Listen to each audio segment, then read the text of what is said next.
待ってたぞ。では今日の予定を聞こうか。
Yeah, what's up, Rico? Yeah, I'm gonna be working on that some more after I finish with this.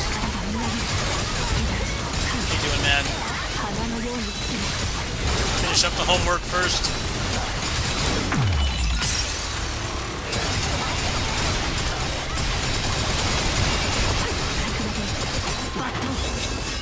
Bato.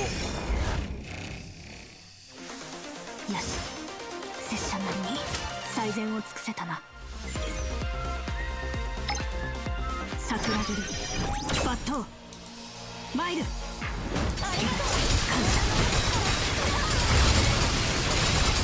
花のように散る。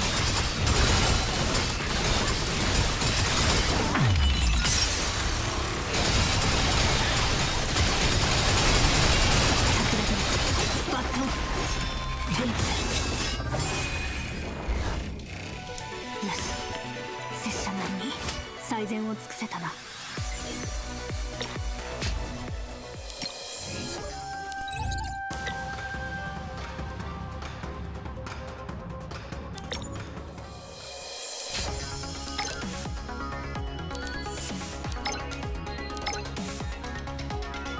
Yeah, that Gauntlet R1 is really good, but if you watch that video, you know a lot of the other ones are nowhere near as well designed. I kind of just like we gotta add a new move for every weapon, but we're not gonna make them as good as some of the others. Kind of a shame, honestly.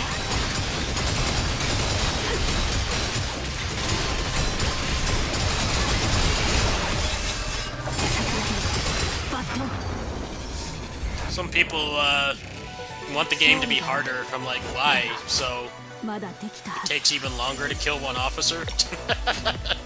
They're not like gonna actually make it hard if people, if they did that. They would essentially just make it artificially hard.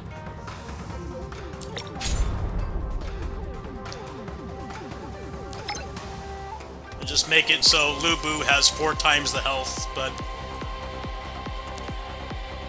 because you can't get strong in that game, like, ever. It's gonna be like a 20-minute boss fight. I think the game needs more ways to make it not necessarily easier, but more interesting, in my opinion, but I think people, it's like the parrot making a game harder. It's like, well, is it actually fun hard, or is it just, you know, fighting the same boss for twice as long because his stats are so high? That kind of hard mode I'm getting real tired of. Unless the game has some kind of system in place where you know, you can get level the playing field.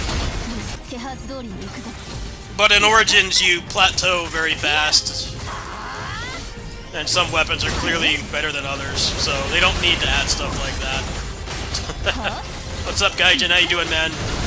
Oh, by the way, let me check for your Neo 3 key. Let me see if that came in, because my Humble account's tied to my Yahoo email that I've had since I was like a teenager.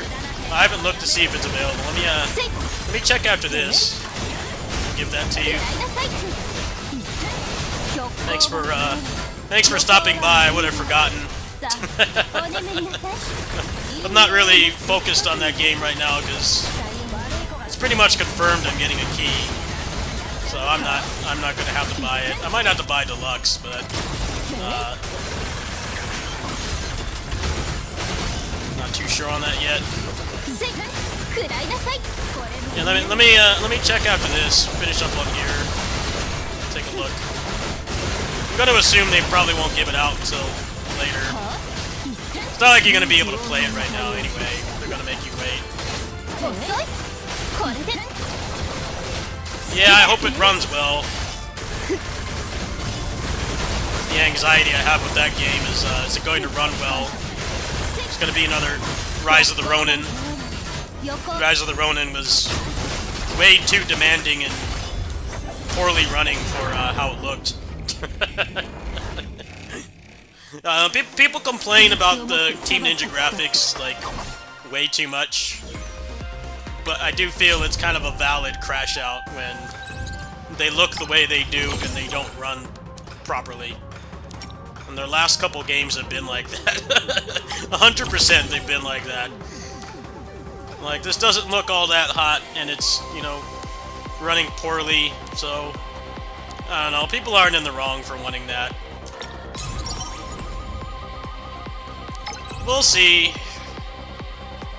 It's the fact that it's open world is what's concerning. The fact that it's open world is legit terrifying. How badly that could go. Ultimate Warrior challenges, to be honest, I probably won't do those. I'm kind of burnt down on the game. Like, if you read my text review, it really is just more of the same, you know? If you loved Vanilla Origins, and you had no problems with it, you were fine with the way it was structured, by all means, buy the DLC. You get a bit more time out of it. Maybe not as much as you should, given how much it costs, with it being like half the price of the game. But if you wanted more things to grind for, you wanted more customization and stuff, like, it does not deliver that at all. So you gotta keep that in mind.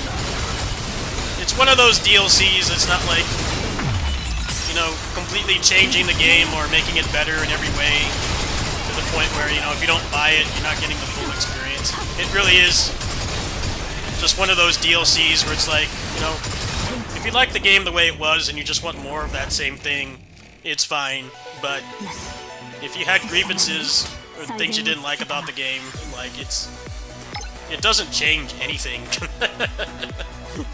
In fact, it kind of makes some things worse. Like I mentioned in that video, with giving you more R1s but still only giving you 4 slots is kind of bad design. The R1s are already balanced pretty well. I think the cost for them, for their effectiveness, is pretty well balanced, but, you know, only having 4 just completely limits what you can do. And they've made the problem worse. And some of the new R1s, like, aren't even any good. Like, the staff one, I question if that has any value whatsoever. I'm sure somebody that liked the game more than I did could probably prove me wrong, and I would love to be proven wrong, but at the same time, it's like, it's the same issue of just, you gotta stop moving away from only giving us like 4 slots for things. I'm getting really tired of that design. It's starting to get really old, man. Especially in a game like Origins, where they already have things in place so that it doesn't just become spamming R1s non-stop, you know. You have to, like, actually play the game, so I don't understand what purpose limiting how many you can equip serves other than just making the game frustrating to play. Am I excited for 3 Remastered? Yes and no. Yes, because 3 was the first one that I owned, but I started with 2. So yes. But then, for some unknown reason, they're making that game in Unreal Engine 5. So it's probably going to run like garbage. And what makes it worse is, that shit's coming out on my birthday. That's coming out on my exact birthday. I don't know if people knew that, but I was born on March 19th. And that game is literally coming out on my birthday. So, the idea of a birthday gift for me is remaking something like that I'm actually interested in, but making it an Unreal Engine 5. I hope that they've got some dark magic or something to make that run well, because it can't even the engine can't even handle something like Metal Gear Solid 3 Delta, which is like has way less stuff on the screen at all times. You got every guard on the map on you in that game. It's nowhere near as much as even like a slow moment in a Muso game, so I don't have a lot of faith in it. I also don't really agree with it being called a remaster when it's very clearly a remake. They're going to be reusing a lot of assets from, you know, current games like 9 and Orochi and stuff. I don't know, it doesn't really look like a remaster to me. There's been people complaining that it's not a straight remaster. I'm like, do you really think that game would do well in 2026? Yes, maybe for old farts like me, you know, that played that game like 25 years ago, but, you know, gotta think about, like, normal people. They're not gonna want to go back to that. Sometimes, like, people that have been fans of franchises for a long time, they can't think about anyone else's opinion on something like that outside of their own, where, you know, they've been around since the beginning. It doesn't even seem like if it was like a one-to-one remaster, that it would mean anything, because it's in Unreal Engine 5, so it's probably going to run like trash. I really don't know what influenced the decision to do that, because,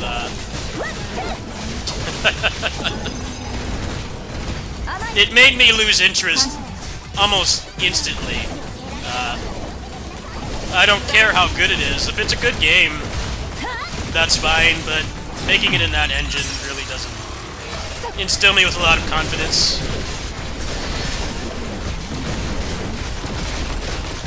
It's kind of telling that they've shown, like, no gameplay for it, and it's like 2 months away. It's exactly 2 months away, and they've only shown a couple seconds of gameplay. Like, are they aware that it probably doesn't run that well? Most likely, yes. I think they're fully aware. The moment they put out, like, unedited gameplay for that, like, what I upload, it's probably going to get exposed for running poorly. Pretty statistically high chance. They're supposed to show gameplay. Well, I sure as heck don't hope that they, make it run well. I'm getting tired of these games running like garbage, man. It's getting real old. It's like upgrading our hardware doesn't really mean anything, because the games just run worse and worse. I'll definitely check out that stream. I'll take a peep at it, but I'm not exactly excited for it. My hype deflated the moment I saw what engine it was in. I think that's a pretty... it's a pretty grounded expectation. The moment they said it was in Unreal Engine, I'm like, alright, well, I have a passive interest in this product, but I'm not, like, gonna go pre-order a deluxe edition or anything, that's for sure. That's kind of where I'm at with it right now. I'd love to be proven wrong, you know, hey, maybe they can actually get it to work, but given that nobody else seems to be able to make a functional game with that engine, I'm not exactly holding my breath there. Seems highly unlikely that a Muso game of all things is going to be the one to actually make a functional Unreal Engine 5 game. Seems incredibly unlikely.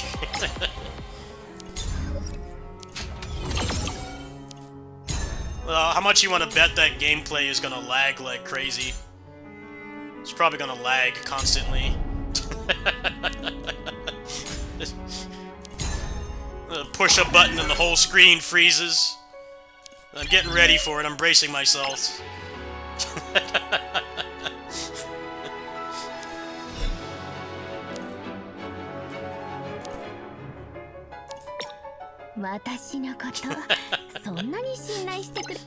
Like, look at this amazing Muso attack. The whole screen freezes. Get out of stuttering and you're dead. That's like that Terminal Brigade game. That's how that game was. That was a fun game, completely ruined by Unreal Engine. Literally, the game would stutter, micro stutter, and then if you come back from the stutter and you'd be dead. It made the game unplayable. I don't know how you get that far into making a game that's like a permadeath roguelike, and then no one even brings up, like, wait a minute. If we're gonna make it so it's a permadeath roguelike, you know, it shouldn't be stuttering. But, that's what killed that game. That game died incredibly quick. It's been out for months now, and they can't even fix it. I really don't know, what the hell the deal is with that. Like, are they even trying to make the game work, or what?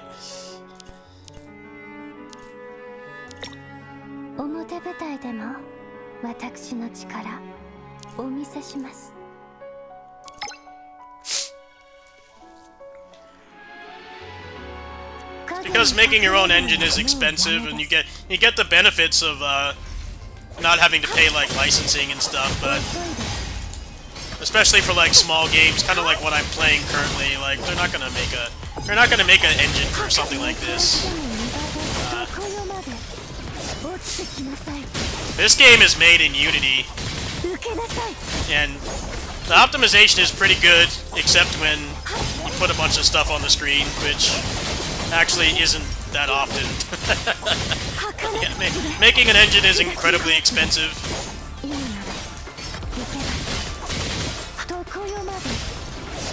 You know, maybe if they get the Katana engine to the point where, you know, it keeps improving, maybe they can, like, license it out or something.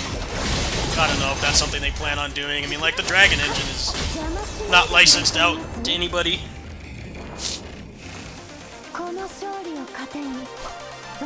It's also, like, some of the proprietary engines aren't even good, like the RE engine. The RE engine was a catfish, essentially. It's good for, like, small, contained instance stuff like what I'm playing, but, you know, they started making, like, big open worlds in it, and then suddenly it's garbage. You know, you can barely play Monster Hunter Wilds on a good computer. Should be more than capable of running a game that looks like that, you know, consistently above 60 FPS at all times, but you can't. The game barely works. So there definitely are instances where they should just use a generic engine. There are good things that come from it for sure, like the fact that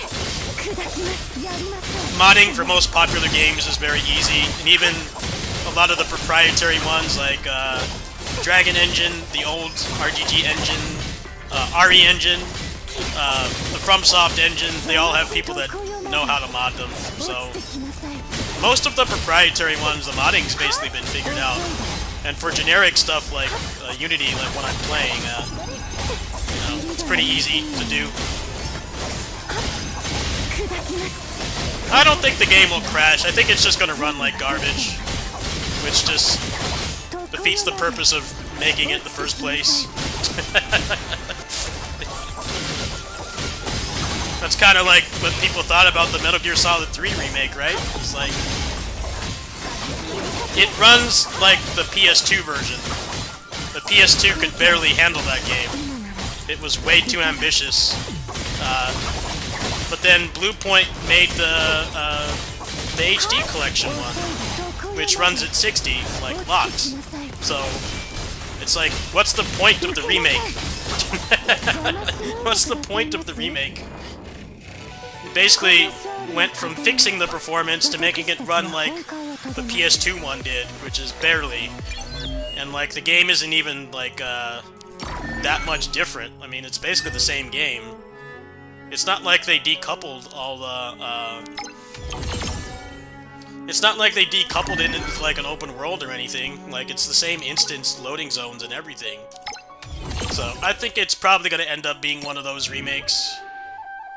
It's going to be one of those remakes where it's not really going to be, it'll be better in some ways, but not in the ways you want.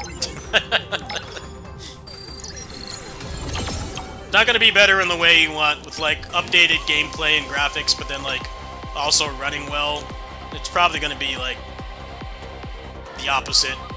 You know, there will be things that'll be better about it, but it's probably not going to run much better than the old version, if it can even reach that target, which is anyone's guess, really. I don't know if it can.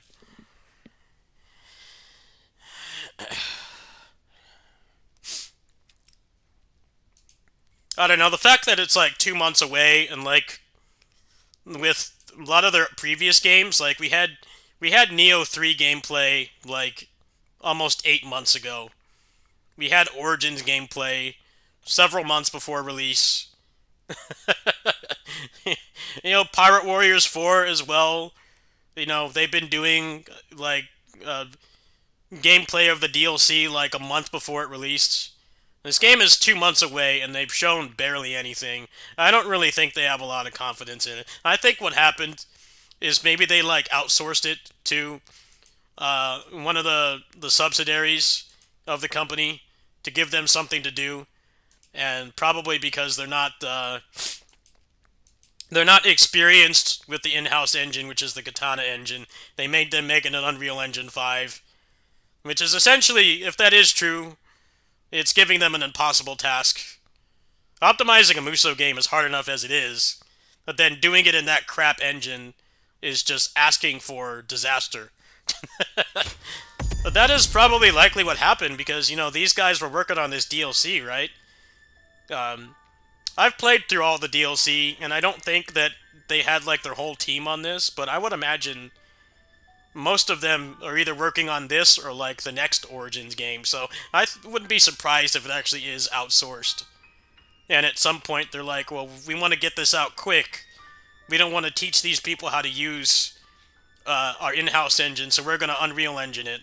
But, you know, as we've seen, like I just mentioned, Metal Gear Solid 5, not 5, but 3 remake, it runs about as well as the PS2 version, like marginally better, which is not what you want when the remake comes out like literally 20 years after the original.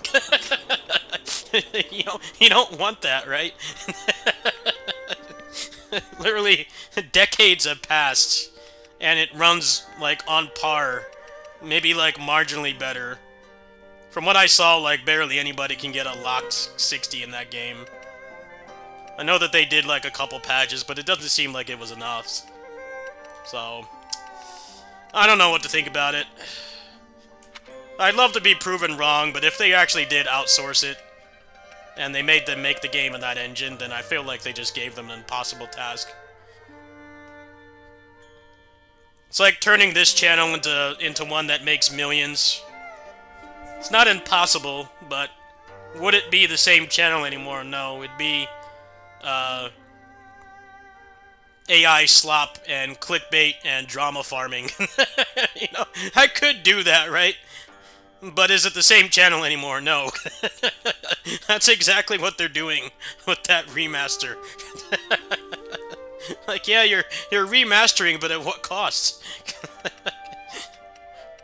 If I have to sit around and fight with menus and use fake frames and stuff to even get it to run at 60 FPS, then I'm not interested, like, at all.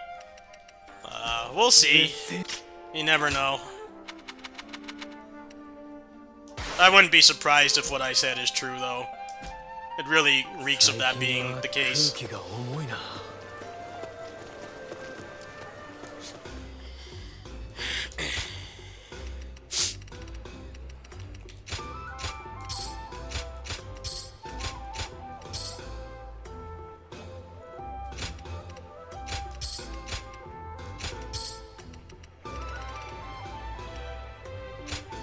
There are a lot of people who actually have done that on here.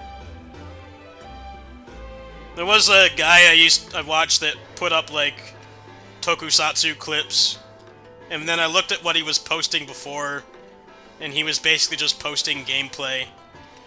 And then when he started posting the tokusatsu clips, his channel, like, blew up. he stopped doing anything else with it. That's essentially what it would take for this channel to be successful. I think what makes it worse is that usually the professional Japanese streams that they do for, like, those events and stuff, they usually have really bad quality, so you may not even be able to tell. They're probably gonna run it at, like, stream it at, like, 30 FPS. So you won't be able to tell, but if it's a stutter fest, you will still be able to tell. Anyway, I'm gonna go ahead and work on some proficiency a little bit.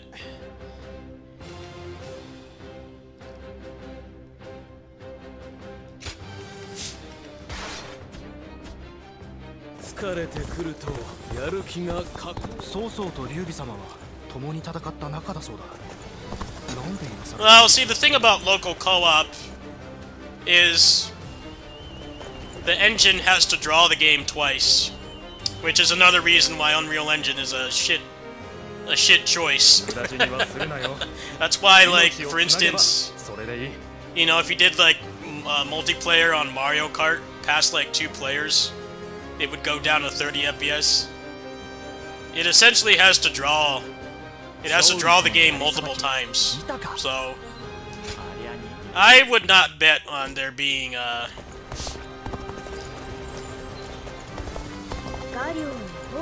would not bet on there being co-op. It'll make it run even worse.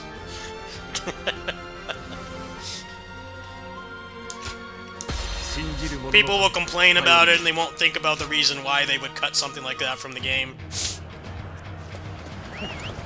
俺には今国も城も必要ない。どんなに惨めでもいい。皆で無事に逃げ切ろう。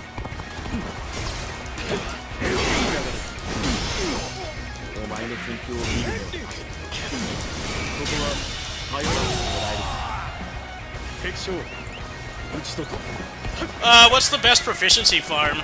You can just go ahead and tell me.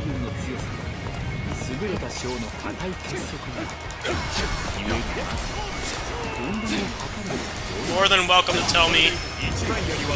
I'm not gonna yell at you for backseating. I'm not one of those channels. Like, no backseating.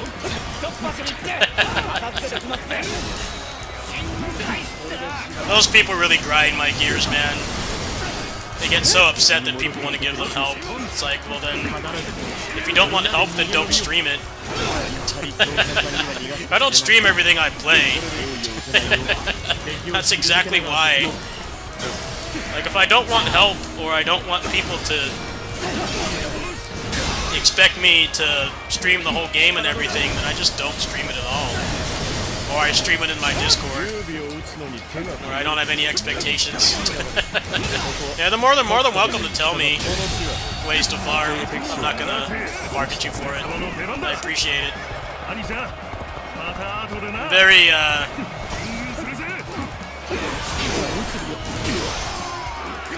I welcome backseating.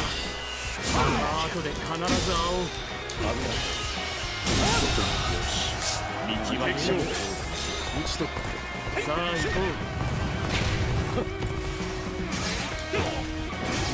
とっておきはこらえするよ。仕掛けよう。絶え間なく攻め立てよ。敵将の指示だ。討ち取った。では行くぞ。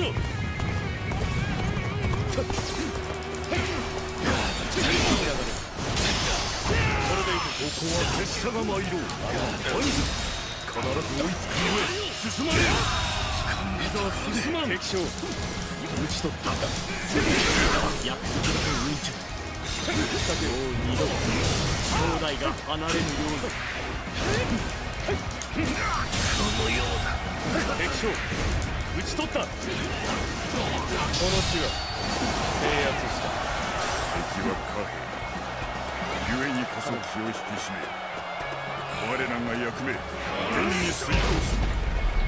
一筋縄じゃいかない相手ってのは分かる。これでいく。今の俺に裏技はないと仕掛けよう。進軍を開始せよ。行こう。これでいく。我らが敵を退け、劉備殿の道を開くのだ。なりふり構わずしこれでしまいだ。あなたとそうして決して勇気のぞかせてみる。買いかぶりも過ぎると迷惑。いざ参る。俺は何もなさないまま倒れる気はない。これでこの通り厳しい状況だ。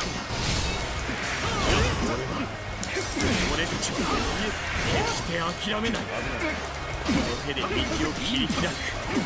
そして必ず全員で。 Pretty sure Dynasty Warriors 10 as a concept does not exist anymore because this did well, which is a good thing and a bad thing.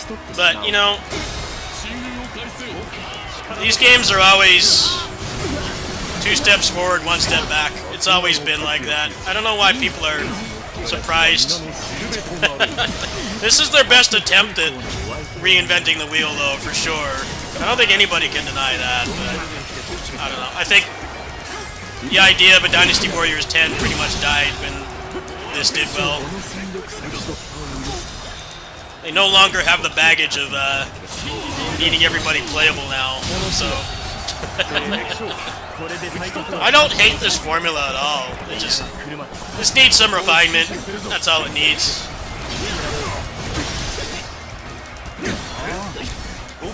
Just this DLC, like, not fixing any of those issues is concerning, for sure.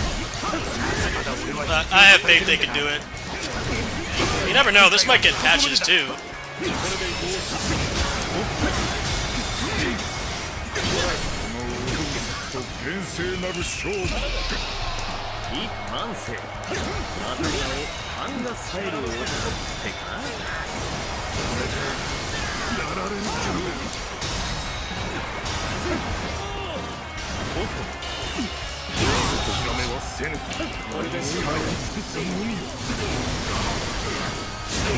What are you having a desperate fight with?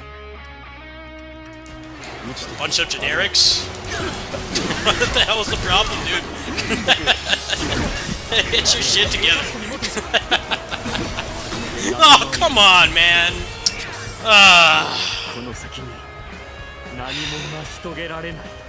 Yeah, your companions can't fight for shit. I've got 3 named officers over here. They can't handle that. Just let me have fun, man. Protect his bitch ass.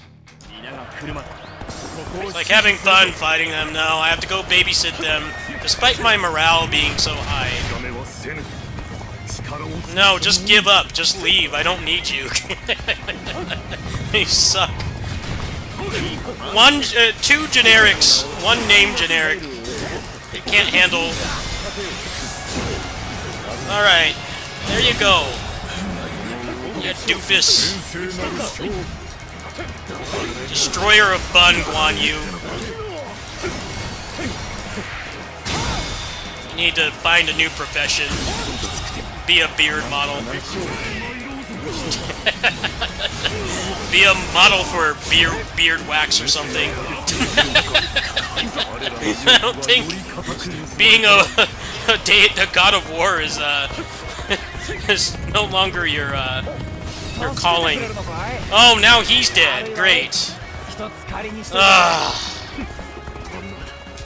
No, you don't have anything to accomplish. Go stay back at the base.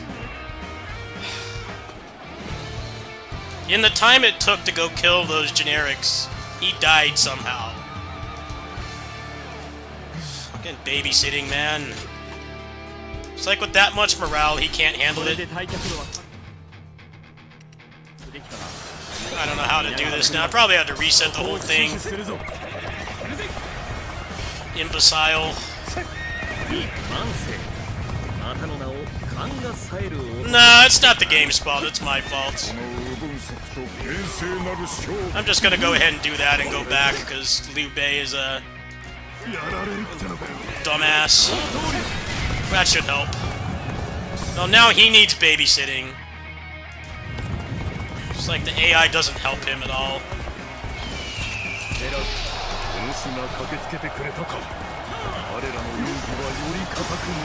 I might get upset, but I always... It's not the game's fault. I didn't plan this properly. I didn't pay attention. Don't blame the game. It is, to be fair, it is annoying. It is annoying when, like, sometimes in this game, it feels like the morale system doesn't work like it's supposed to. You have them... You have them, like, pretty much routed, but somehow your guys die, like, insanely quick. Sometimes that just happens, but the morale in this game actually is a pretty good system.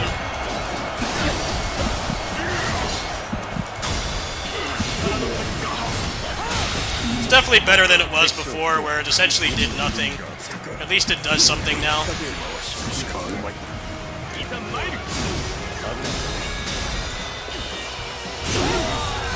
It used to be in the old games, you would literally have it, like, maxed, and then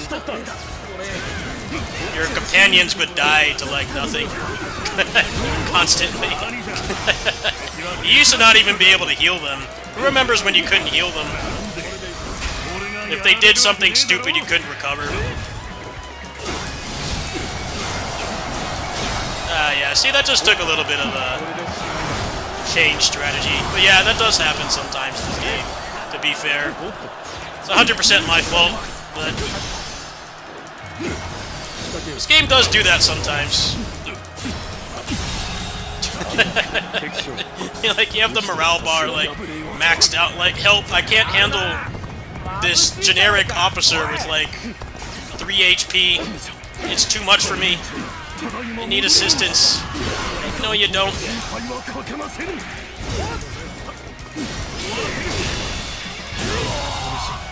Alright, so start turning around now.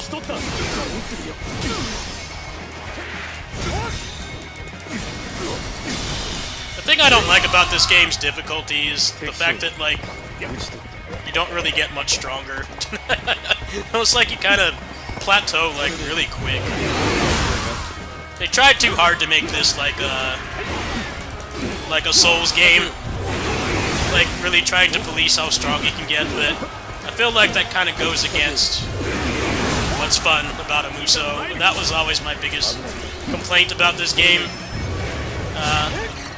Other than that, this game is solid, but at times I feel like you just don't really get strong in this game. You consistently.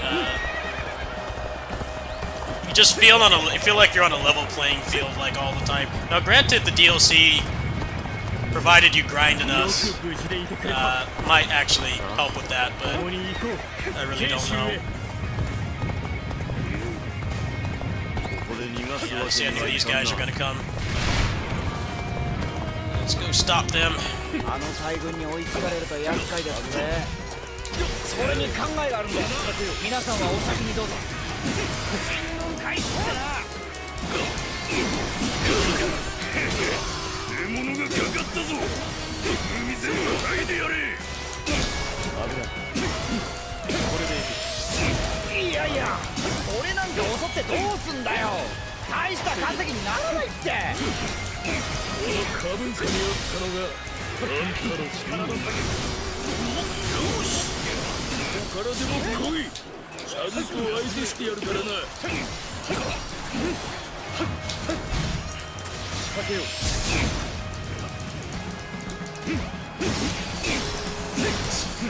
川を渡るしかないみたいだな。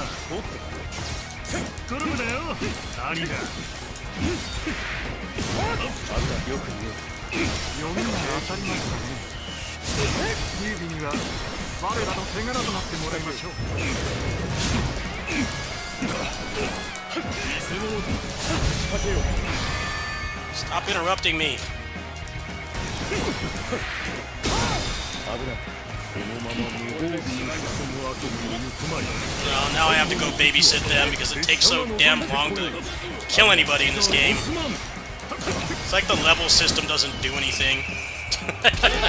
It does very little. It doesn't do what it should. This game actually feels a lot better with a damage multiplier. I'm not gonna lie. I tried a damage multiplier and the game actually felt so much better. And the way it was before, it's just the difference is you actually have to fight the enemies, which I don't have a problem with. I just don't like doing the QTE like 6 times to kill one of them. That I don't like. I'm glad that the officers are like actual boss fights now. I think it was long overdue. Let's see, where's Cao Cao? He's chilling over here, huh? What's the objective here? Oh, defeat Cao Cao. Alright.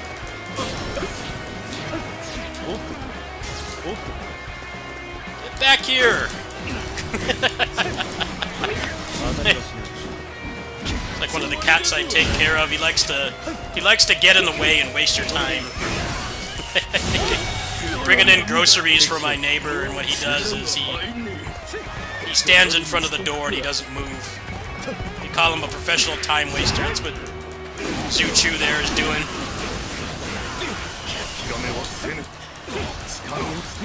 Are you seriously, like, what are you struggling with, dude?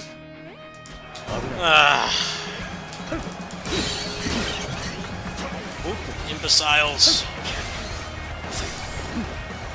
How long is it gonna take to kill him? How much HP is he gonna have? 10 trillion?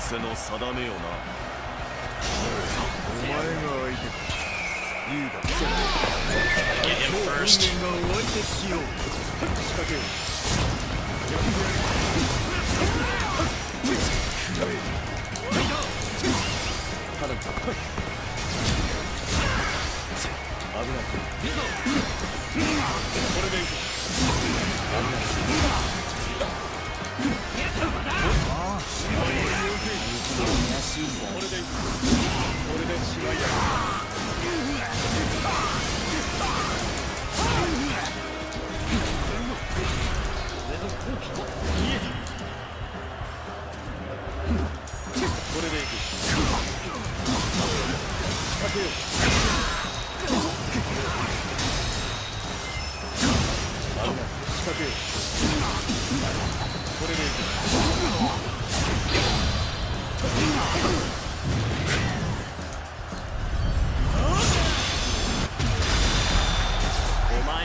Come on, man!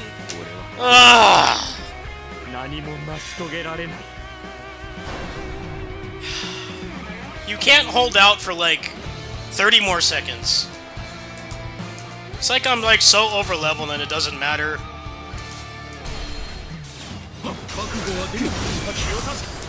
Hate babysitting, man. It's like they partially fixed it but didn't. Look at how high the morale bar is. It's like it's not doing anything.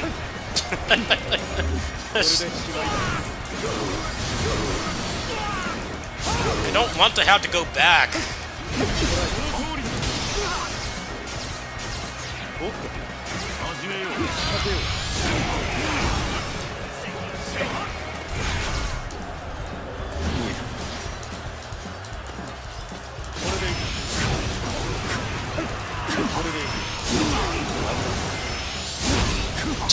Come on, man.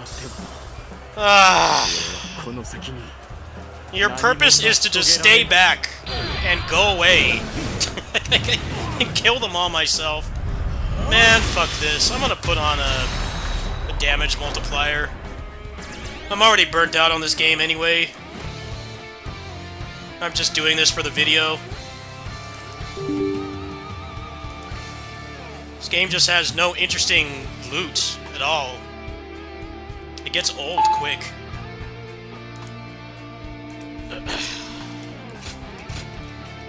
It's like you never get stronger in this game. Always weak. Some of the weapons suck. They're not good to use.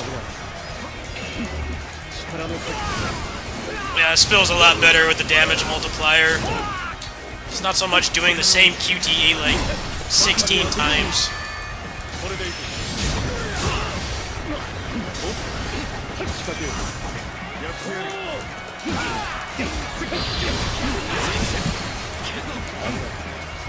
Okay, are you not going to switch or what? What happened? He's not switching. What happened?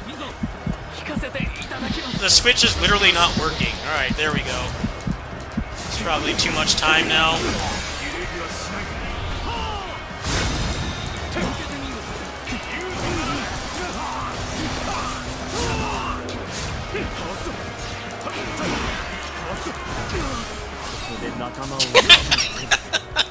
I'm so annoyed with this man.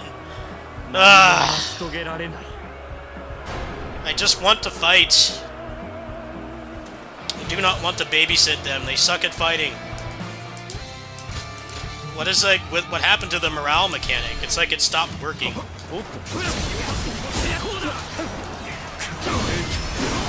I really wanted the DLC for this to fix this problem.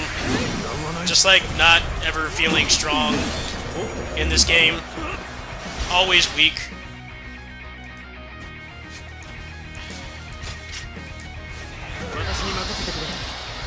Can't kill anything quick in this game.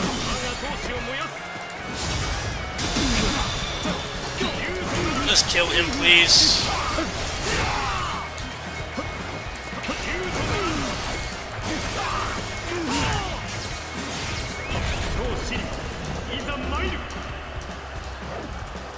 Watch this. He's still gonna die.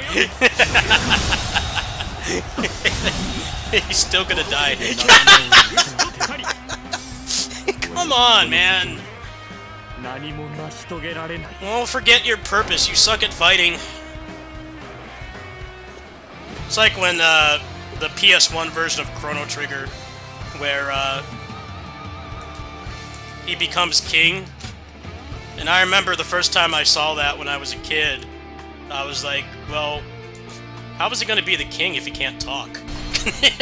And nobody think of that. He can't talk. He can smile. He can pose. He can fight. But he can't talk. I'm not sure how effective he'd be as a king. I couldn't think of anything else when I saw that, when that game got the PS1 version.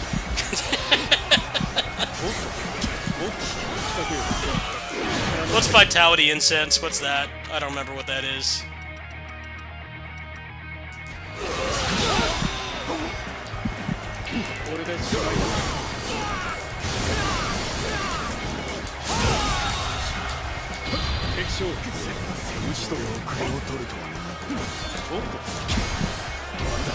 I shouldn't have to do that, though. 敵将で仲間を打ち止め The morale bar should actually do something. Sometimes it does, sometimes it doesn't. 成し遂げられない Sometimes like this, where the morale bar is like full, they can't fight for shit. They just forget how to fight. They get bad at it somehow. It's like, I thought you were supposed to fix stuff like this. The morale bar is high, they should actually be able to fight. Could kill him right now so easily, but I have to go back and babysit them. Fuck this, man. I'm really burnt out on this game, I'm not gonna lie. I wanted more interesting gear, but there is none. It's exactly the same. If you do the ultimate challenge in this, it just gives you something that makes you take less damage. I'm like, why can't you make me kill things quicker? Or give me more slots? Or give me attack speed? Or like, anything? Oh, come on, man! Ugh. What are you even having problems with? Just leave. Stay dead. Suck balls at fighting. It's always what I've hated about these games. Challenge is keeping your useless allies alive. It's like this game partially fixes it, but I feel like if the morale bar is almost maxed, I should not have to do this. They should be able to handle themselves. Like, I don't understand why sometimes it works and sometimes it doesn't. Like, to get over there instantly to protect him because somehow he sucks at fighting. There you go. No, you need to fight better. Fight better. Be less bad at fighting. Who remembers when you couldn't do that? When their health bar was low, you were stuck like that. And the best thing you could do was an interim save. But interim saving could essentially soft lock you. If they got too low, unless you killed everything perfectly, or like a random peon could just like come by and swipe at them. Who remembers that? Who's been playing these games long enough to remember that? Orochi 2 was the first one that put a stop to that shit. Or like if you're near them, you can actually if you're near them, you can actually heal them. Didn't used to always be like that. I think people might have forgotten that, but that was not always the case. Alright, let's see if they can stay alive long enough.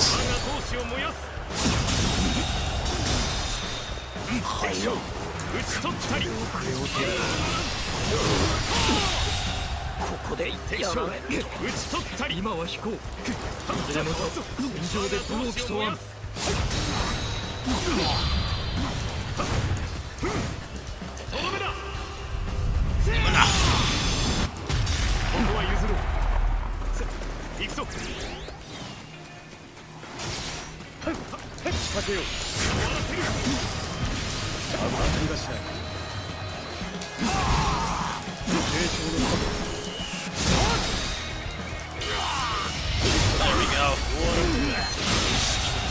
Watch them still die. It's coming up. Help, I need help. Sao Sao rage quit. I still need help.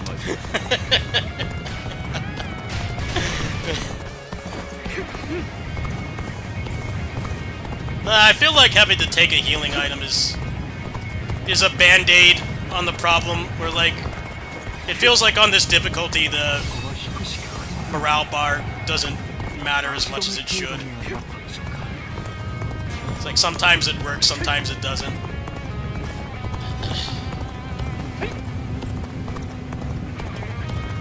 Let's see, am I getting proficiency for doing this at least? I sure am.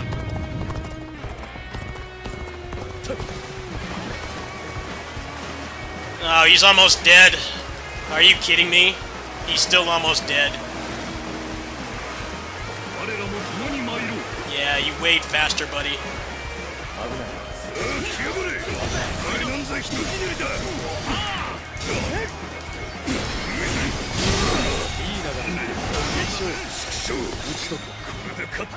I didn't like this game enough to get into that, because the builds in this game are like really boring.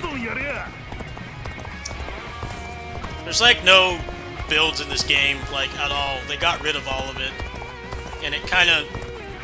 I had fun with this game to the first playthrough, and then after that I got really bored of it, because it just didn't feel like there was anything interesting to aim for. There's like no chase items or builds in this game at all. There are a couple things, to be fair, but not enough in my opinion. They tried way too hard to police how you play this. They really want you to play this like one specific way, and if you don't play that way, you're gonna have a bad time. This just isn't terribly interesting to me. Some people just don't like that the officers actually fight.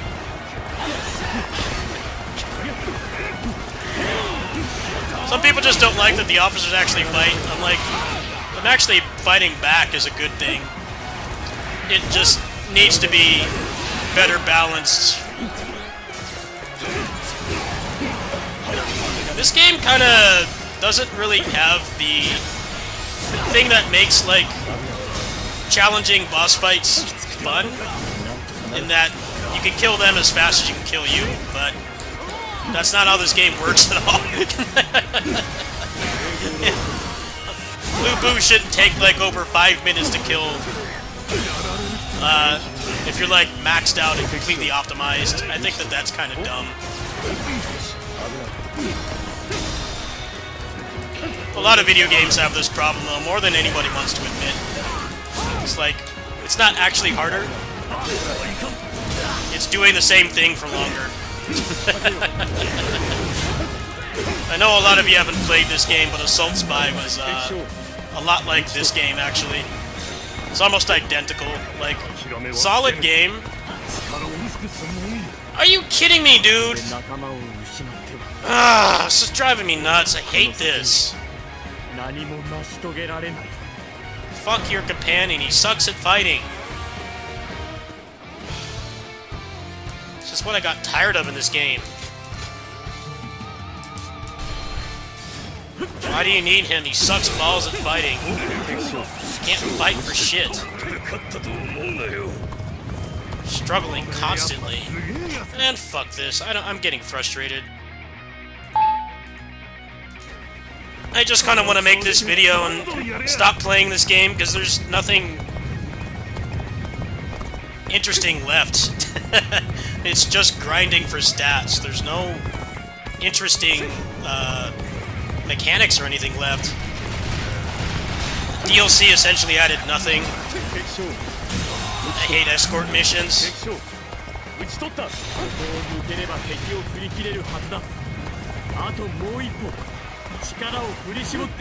Yeah, I could forge ahead just fine. You're the one that sucks at fighting.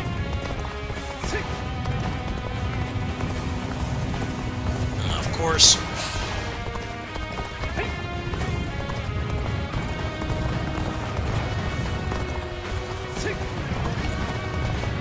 Or maybe this will help. So that the Three Stooges here can, Why are you telling me I can't do it?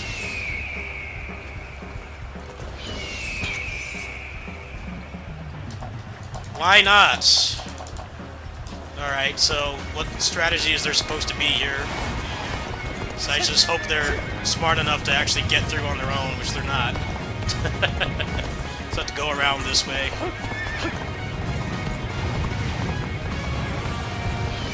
May you do it this time, please. Why? What reason is there why I can't do it? Someone explain that to me. Why? Alright, you imbeciles made it through here. Good job.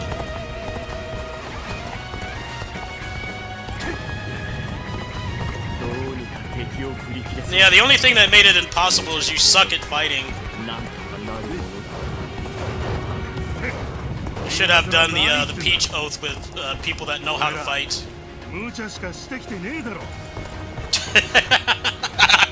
He said everything we do is impossible. Yeah. They sure can't fight. みんなで切り抜けた Classic video game trope where もしかして when you play as them, they're badasses. When you have to protect them, they are imbeciles. Or like when you fight them, they have like 50,000 HP, and then when they join your party, they lose all their health. Yeah, that was garbage, man. I'm gonna teabag you. I'm gonna teabag you. You're terrible. Yeah, you're getting what you deserve. That was absolutely not fun at all.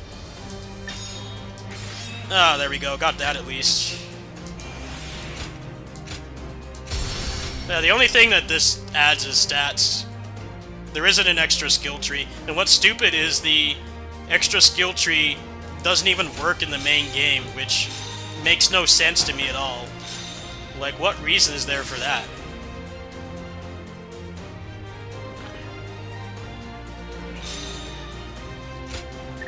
You get the new skill tree and it essentially does nothing. It gives you stats. It's like, why can't I have the stats in the main game? And what makes it make less sense is that Switch 2 players get this in 2 days, right? They get access to the DLC when they beat Chapter 2. And like, the only thing that they're going to get to carry over is essentially the base levels that they get. Everything else is going to be completely different. Completely separate. It's like, why don't you just let me carry it over? さて Really weird decisions with this DLC. I feel like if you could carry over the stats, it would partially fix the problem of feeling like you have to do like 6 QTEs to kill them, even when you're like maxed out and optimized. But I guess they don't want people to do that. I guess if you max out your level, it's probably the final difficulty probably gets a lot smoother, but I think the problem with that is most people who are going to buy this DLC already did everything in it. I'm kind of an outlier because I beat this 1.5 times. And then I got kind of burnt out because I realized that the things that I don't like about the game weren't going to change. And, the DLC for this is 100% that. The DLC for this is more of the same to a fault.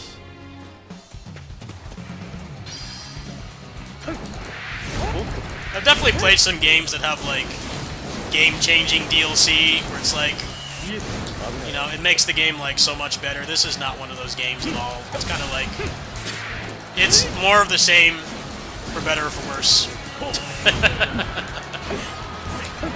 If this was like your favorite 2025 game, by all means, buy the DLC. But if you got tired of the gameplay loop or you wanted more interesting things to chase for, then skip it, because it does not provide that at all. And I feel like the R1s are kind of a band-aid fix, because some of them are clearly better than others, and then also you're still limited to only 4. So I think that that problem has gotten worse. I'm probably just gonna make the video for all the R1s before the official launch tomorrow, and then just go ahead and play something else. Or at least wait until the mods get updated, because if the mods get updated, I would probably like this more.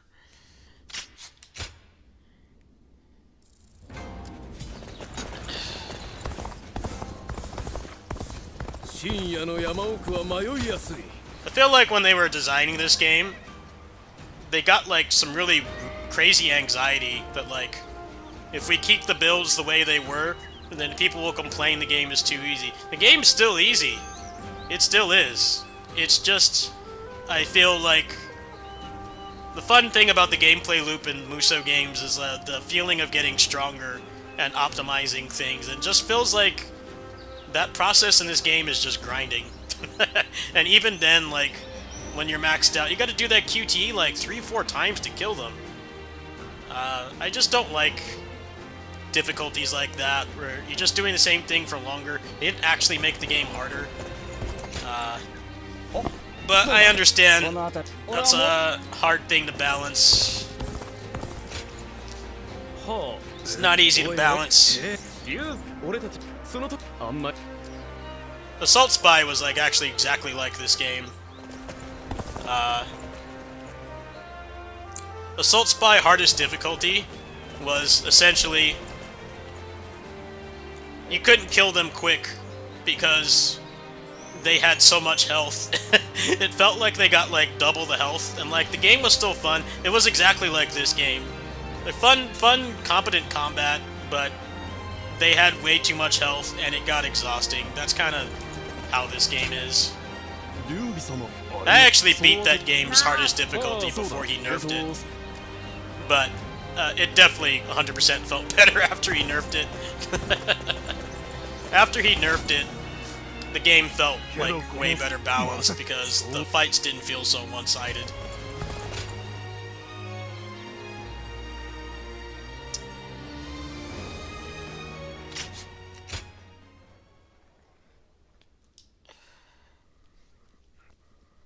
I think that's what the Neo games really master, is like boss fights are like no longer than like 5 minutes in that game if you're built properly. And you can cut it down even more, but like they can kill you quick. I feel like this game kind of doesn't have that kind of balance like whatsoever. Like you can get killed pretty quick, but then you have to work like 10 times harder for them to kill you.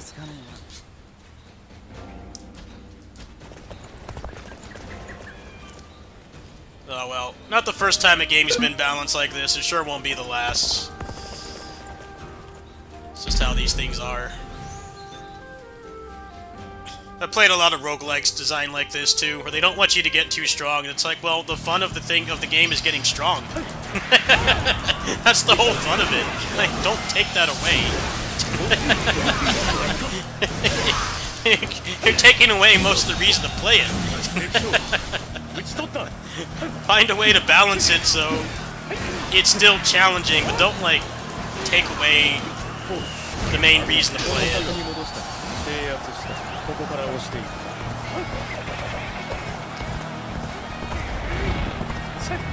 It's really weird how there's no attack speed in this game.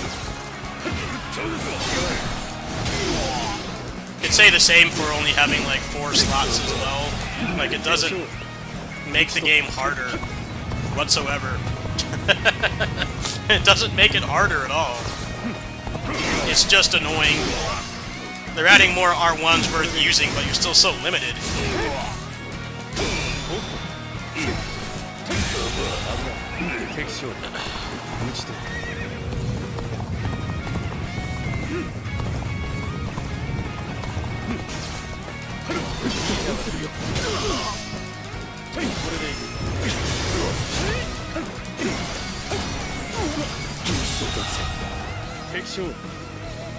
I think Assault Spy is a good study on how to, at least at launch, how to not design a hard difficulty. It really was. I think what was interesting is it actually was still fun, but it was totally hard on your mind and body. Felt like I put my hands through hell fighting those bosses. Like 10-minute boss fights. I could only get hit like 3 times. I had to do like 3 combo videos to kill them. Dynasty Warriors 9 final difficulty was like that. That difficulty was a complete meme. They got people complaining that the game was too easy, so what they did is they added a difficulty where everything had like 60 times more defense. Literally had to do like a combo video on every officer. I don't think there's a single person on this planet that liked that difficulty. It's like, you didn't make it harder. I'm doing the same thing for longer. It's not harder at all. The AI was still inept and they didn't put up a fight, but you had to literally do a combo video on them for like 5 minutes to kill one. It's like, we need to stop doing that for difficulty. That's not actually hard. It's artificial. Yes, it does take skill to play that well for that long, but is it fun? I don't think difficulty like that is fun. And that's kind of the problem with this game, is it never feels like you can ever really get to the point where you can circumvent stuff like that. I think I'll take your advice here and do that, because I'm just trying to do this to, just trying to do this to get the R1s, and then I'm going to get ready for Neo 3, because Neo 3 review keys supposedly go out this week. And that game, those games, like I said, have a better difficulty and boss fight balance than this does. You can kill them quick, and they can kill you quick. This is the opposite. It's kind of like, they can kill you if you make a couple mistakes, which is a good thing. It would be a good thing if you could get to that level too, but you can't. You just can't. Oh well. There aren't many games that fit that description. A lot of action games have really garbage final difficulties. This is actually one of the better ones, I consider.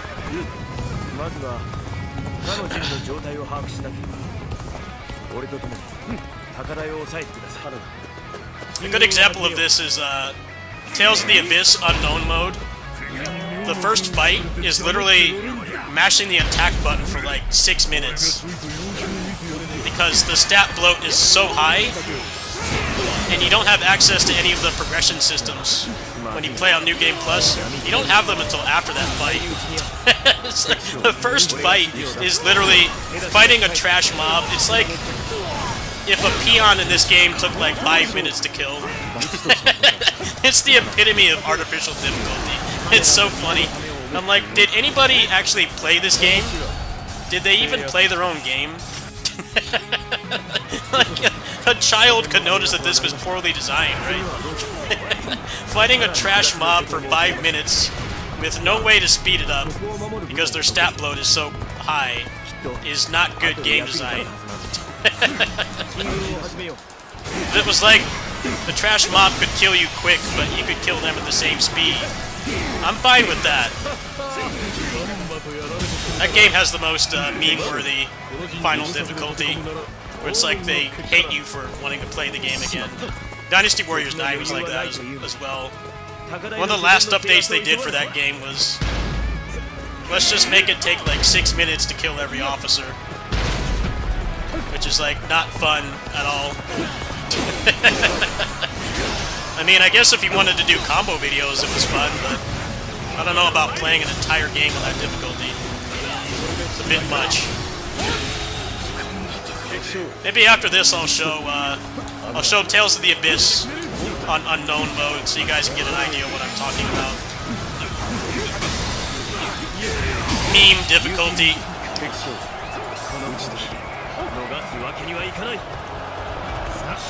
Yep, it's hard because the generic board at the beginning takes 6 minutes to kill. Okay. Maybe try playing your own game sometime.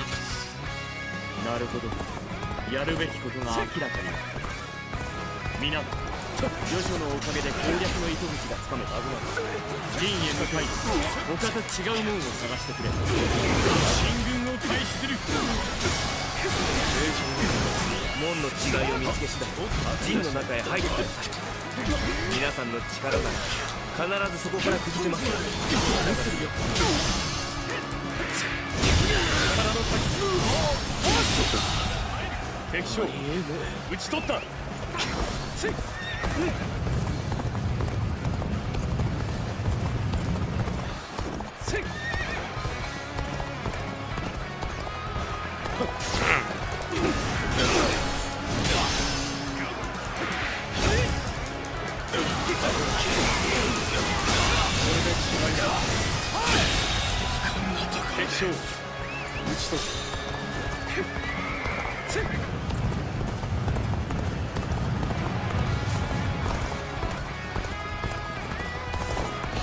まだ他と違うもんは見つからないか。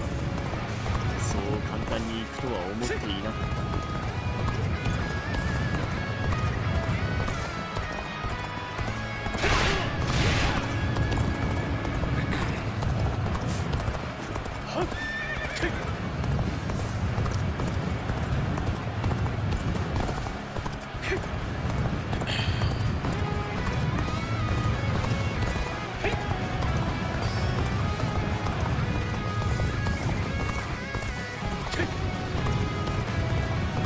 敵の動きが I don't care, dude. 誤った門に入ってしまった Nah, man, I don't feel like doing this. 滅びの門 Is the DLC good or not? It's more of the same. 迎撃を担う敵将 It's more of the same. If you like the game the way it was, you'll love it. 兵の攻撃も兼ね If you want more things to grind for, and you want more builds and to get stronger, it doesn't really offer that at all. So, if you want story, if you're into the game for story, then by all means buy it. But I don't know. I'm a gameplay-oriented person, so I assume most people that watch me are the same.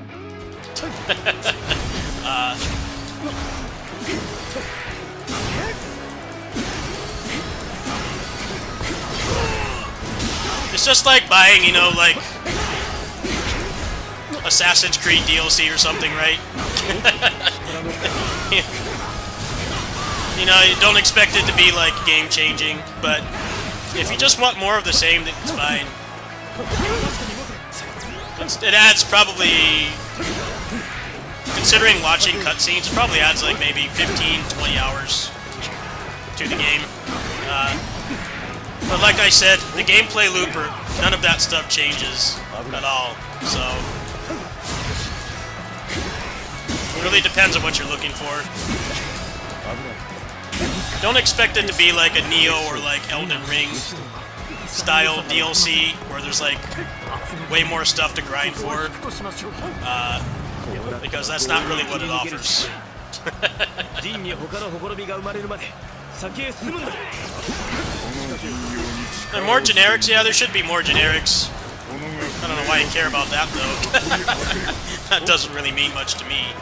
But, it's definitely more story-oriented.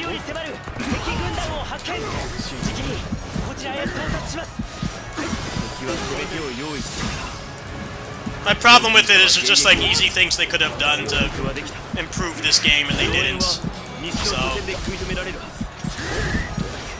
really is just more of the same. Oh man, this level is not fun. Someone want to tell me the way to just do this quick? This is not fun at all. Is there a quick way to do this? It wants me to do this in 10 minutes and it's zero fun. It's a gimmick meme level that I don't want to do right now.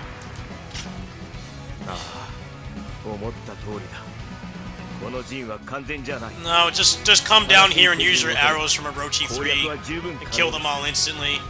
I don't want to solve a puzzle. This is zero fun. The new weapons are alright. Just tell me the solution if you know it. I don't have fun doing stuff like this. Just tell me which one it is.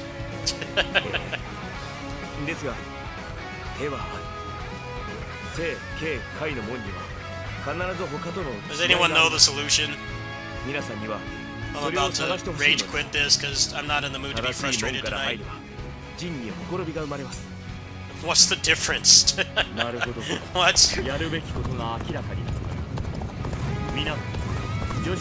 Oh, it's alright if you don't know, don't worry about it.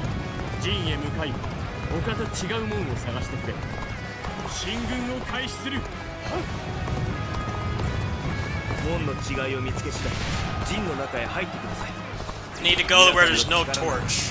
Okay. 我らが優勢に転じたようだ。良い流れが来ているな。 Yeah, I know some people might be new, but I have like clinical anxiety, so I get frustrated easily, and it happens more. It happens more when I'm streaming, so I'm always down for help. So this one.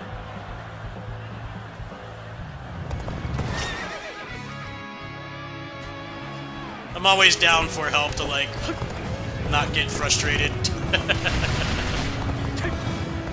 I've gotten better at managing it, but it does still happen sometimes, especially, like, whatever's going on outside of the game can really change how quickly I get frustrated.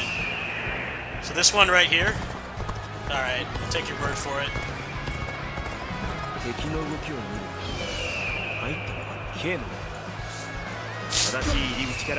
So what do I do now? Oh, go this way? Go to where Qian Zhao is, or what?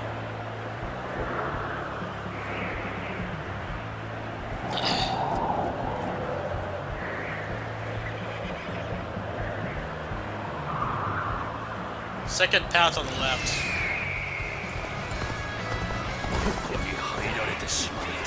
Alright, good. Thank you. I'm not in the mood for a gimmick fight.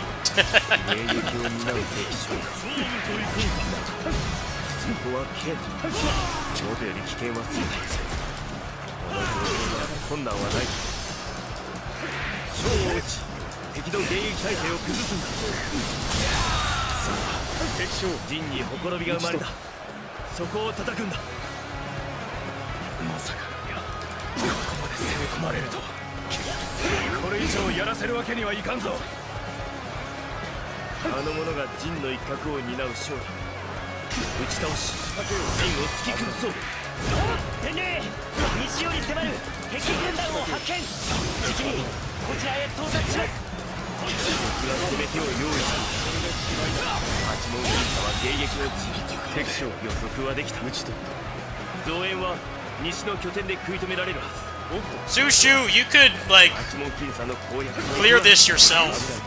Did you forget how you were in Orochi 3? he could clear this in seconds.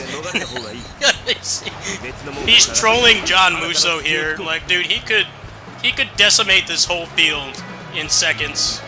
But he's deep trolling. What does it want me to do, man?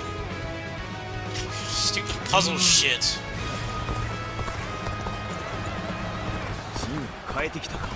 Ah, come on, man. This is stupid. No, just come on here and fight it once.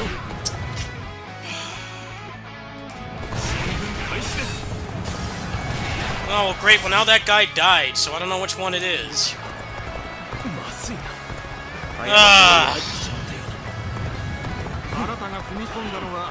I don't want to do this, man. It's boring.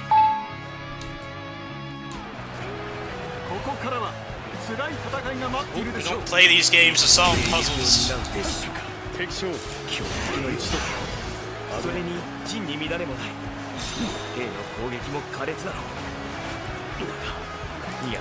No, just come down here and kill them all yourself. You know you can do it. He wants to make the players suffer. Dude, you can destroy them instantly. This route is like not fun compared to the Wu one. The Wu one was basically just kill stuff.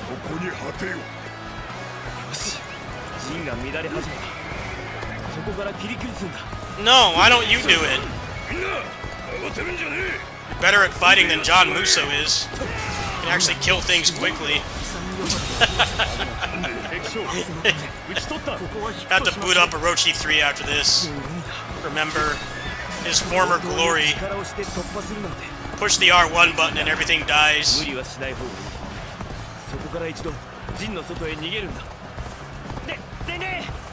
Come on, man. Just let me kill them.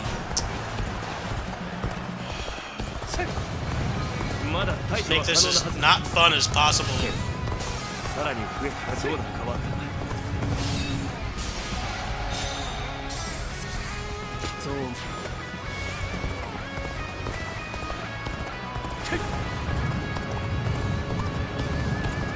何かわからない。お前の目は黄金の術を。Come on, man. Just come out and fight. 見えないものが見えるかもしれない。 Shit. Zero fun. It's a chore. Can we, like, not do this? 敵の動きが Come on, man. 誤った門に入ってしまったようだ。 Let's just make this as not fun as possible. 滅の地いかなる者も我が部に砕かれん。 Nah, fuck you. I want this done. 敵将接しとった。出直してまいる。 Suck the fun out of the game. とんでもないな。強引に八門禁鎖を破るつもりか。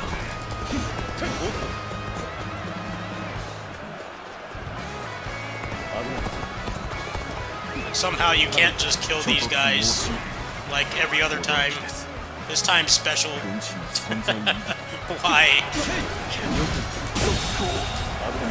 敵将このまま撤退する。引き抜いて次の手を。 How much more of this is there? これが最後だ。八門禁鎖を打ち破ってくれ。よくもまあここまでやってくれたもんだ。そろそろこれ以上のようか。敵将打ち取った。こんな力をする。 Nah, fuck this, man. I already finished this game and all the DLC. Fuck that. I'm turning on the trainer. I got no patience for that shit.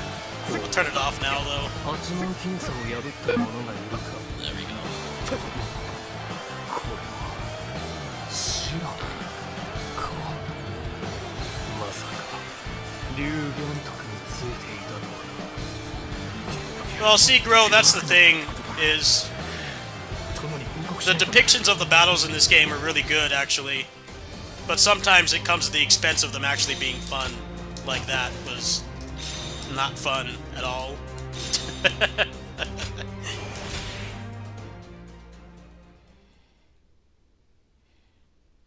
I mean, I've already beaten this game. I already beat it before it even came out. I beat it before it even came out. I'm just trying to get the proficiency, and then I'm going to probably stop playing this, or at least wait until the mods get fixed. Because the attack speed and having more R1s makes the combat a lot more fun. This game feels a lot worse without the mods. This game is like Kingdom Hearts 3 and DMC 5, which is interesting because there's literally like 2 gameplay mods for this. There's like 2 gameplay mods for this game, but they fix a lot of the problems. But because I'm on the press branch, the values changed in the cheat engine table, so they have to get updated for the new values. But yeah, last time I played this game was with the mod, and it felt a lot better than how it does now.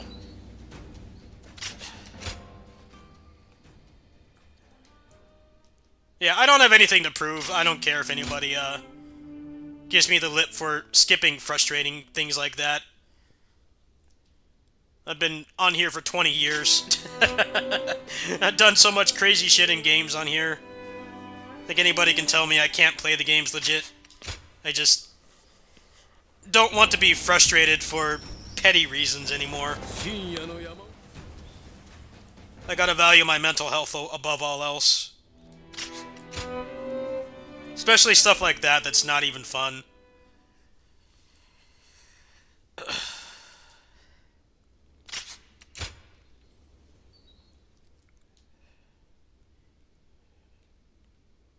Yeah, I don't think anybody can tell me I'm bad at games. I got 8,000 videos on here, man. I don't think anybody can tell me I'm bad at them. I have less of a tolerance for stupid stuff as I get older and become more stressed. Ugh.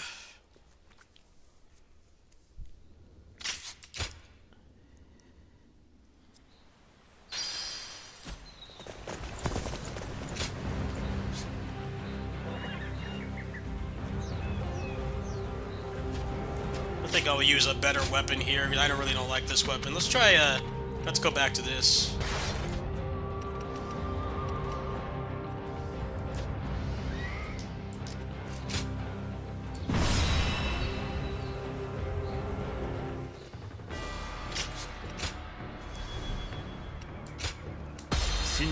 Yeah, I've had a lot of stress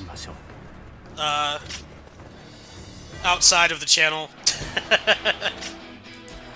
Usually, with me using mods and stuff, I only do it under two conditions.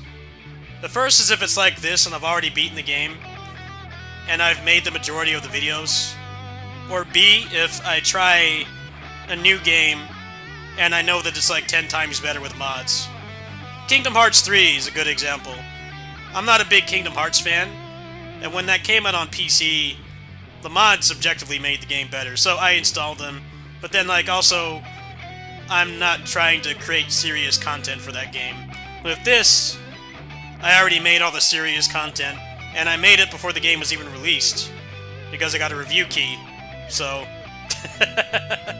like, the ability to cheat was not even there, but I don't use trainers and stuff, if I haven't already finished the game. As far as I'm concerned, if I make all the videos for something, and I've already beaten the game legit, then I don't really have any, I don't have any self-inflicted limitations at that point. An exception would be stuff like Kingdom Hearts 3, where, you know, the mods for that game make it like 10 times better. And because I'm not making content for the game, any serious content for that game, I just played it casually. I wasn't trying to do anything sweaty on it, you know, I just put the mods on because they made it better. So, that's how it works. I don't want people to think I do this for everything.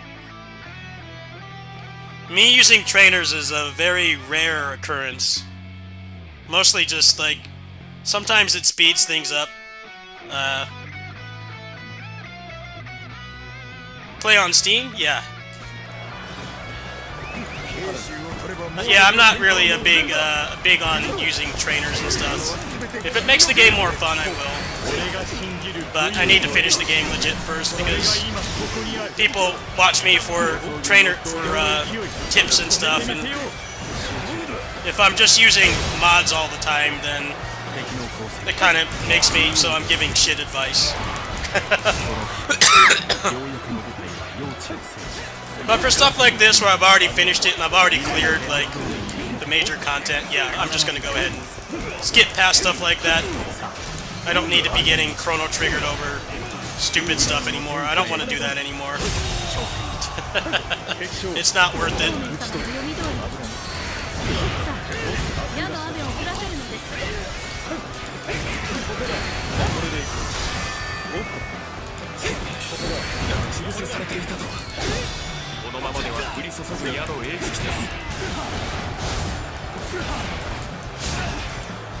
A good example of this for me was Dragon Quest Heroes 2.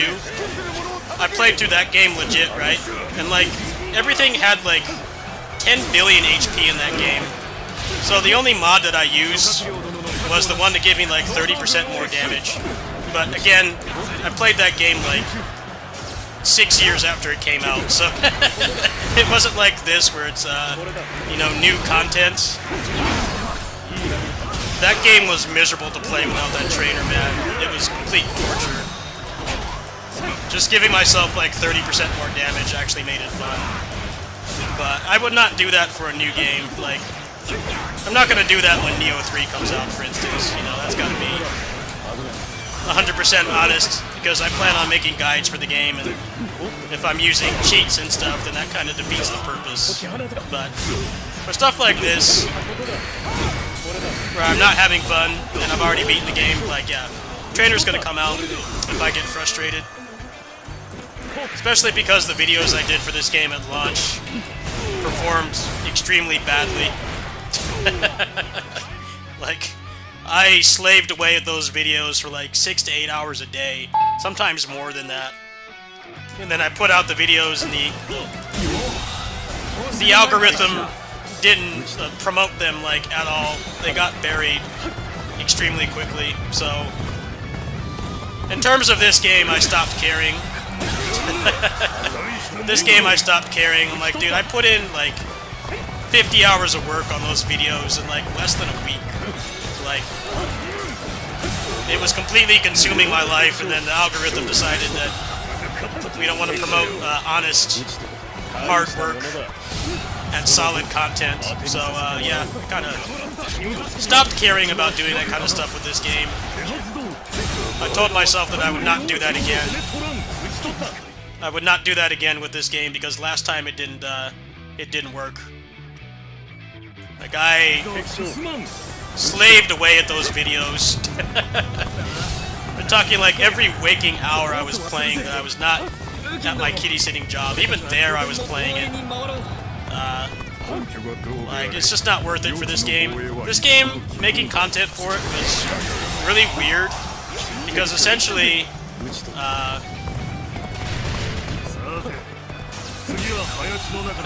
people who had been playing these games for like a long time were getting like no views, and because this game has a more wide approach compared to the old games, those people were getting a lot of views.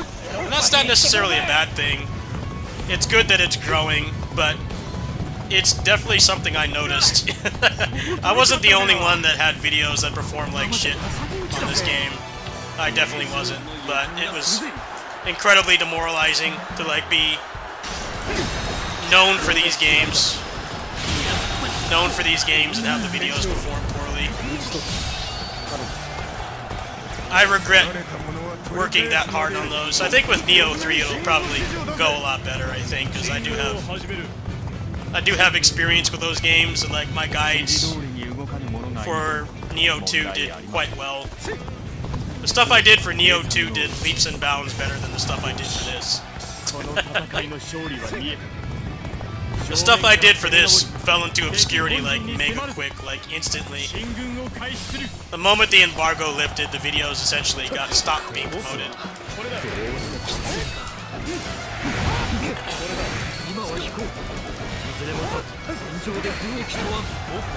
I'm using a trainer. I'm just trying to get this done.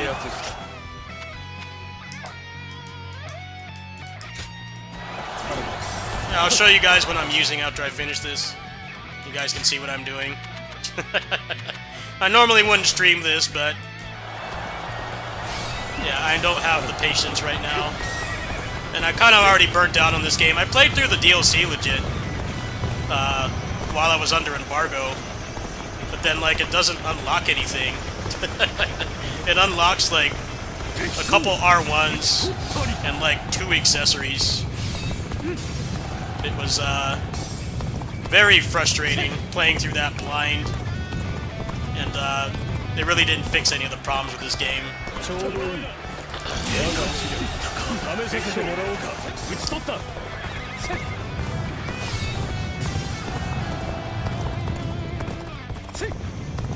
Can I one-tap all of them? Fling Trainer. Fling Trainer has values that don't change when the game is updated. That's why Fling is a legend. Fling is a true warrior of the Three Kingdoms. His trainers are the best. I also used his stuff for Grand Blue Relink. I used it for that game because the drop rate on the Terminus weapons was shit, and I did it like dozens of times in a row, and that shit didn't drop, so I put on a one-hit kill from his trainer, and then I sped up the game by double. It's like, dude, I'm not gonna sit here and do this 500 times, man. I already did it legit, like, several times. The drop rates were shit, so I turned that on. That's what Fling Trainers are great for, because they don't break when games get updated. That's why he deserves the Nobel Peace Prize. Yeah, exactly. Stuff like that I would use a trainer for, 100%. Like, dude, I've done it legit. I've done it legit. I've cleared all the content legit. I don't feel like dealing with garbage drop rates. I don't feel like dealing with that. That game was a lot more worth using a trainer on than this game. Grand Blue was a masterclass in how to waste people's time. That game went out of its way to waste your time. Everything about it was just this soul-crushing grind. It really felt like it was designed like a gacha game, but it wasn't. Very weirdly designed game. It's like, if you're gonna make the game that grindy, I would assume that you're gonna, like, keep updating it, right? But they didn't.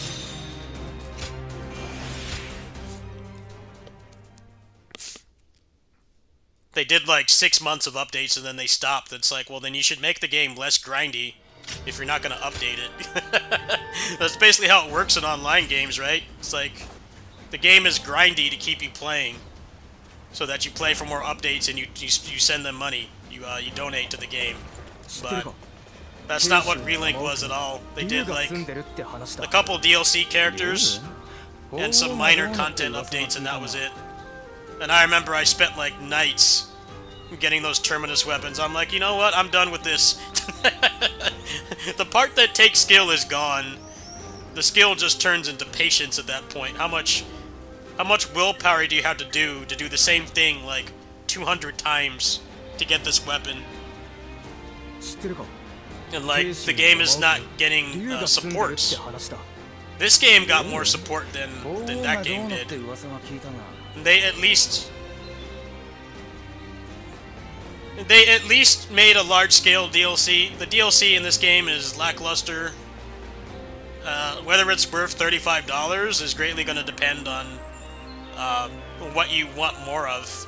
If you just want more of the same, then the DLC is fine.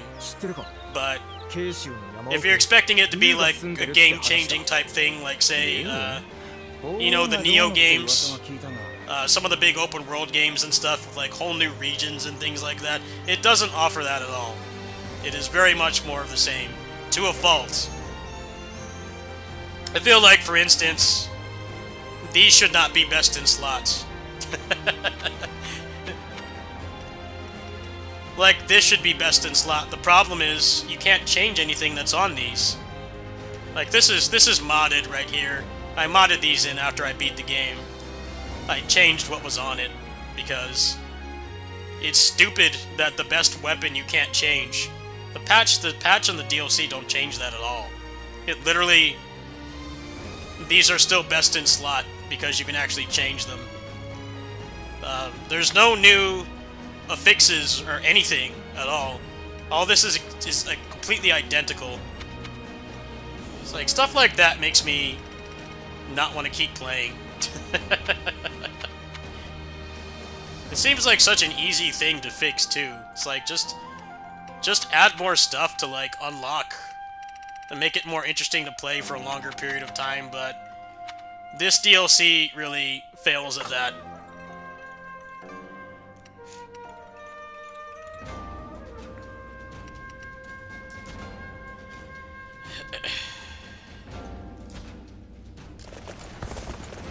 I think I'm gonna go ahead and play something else.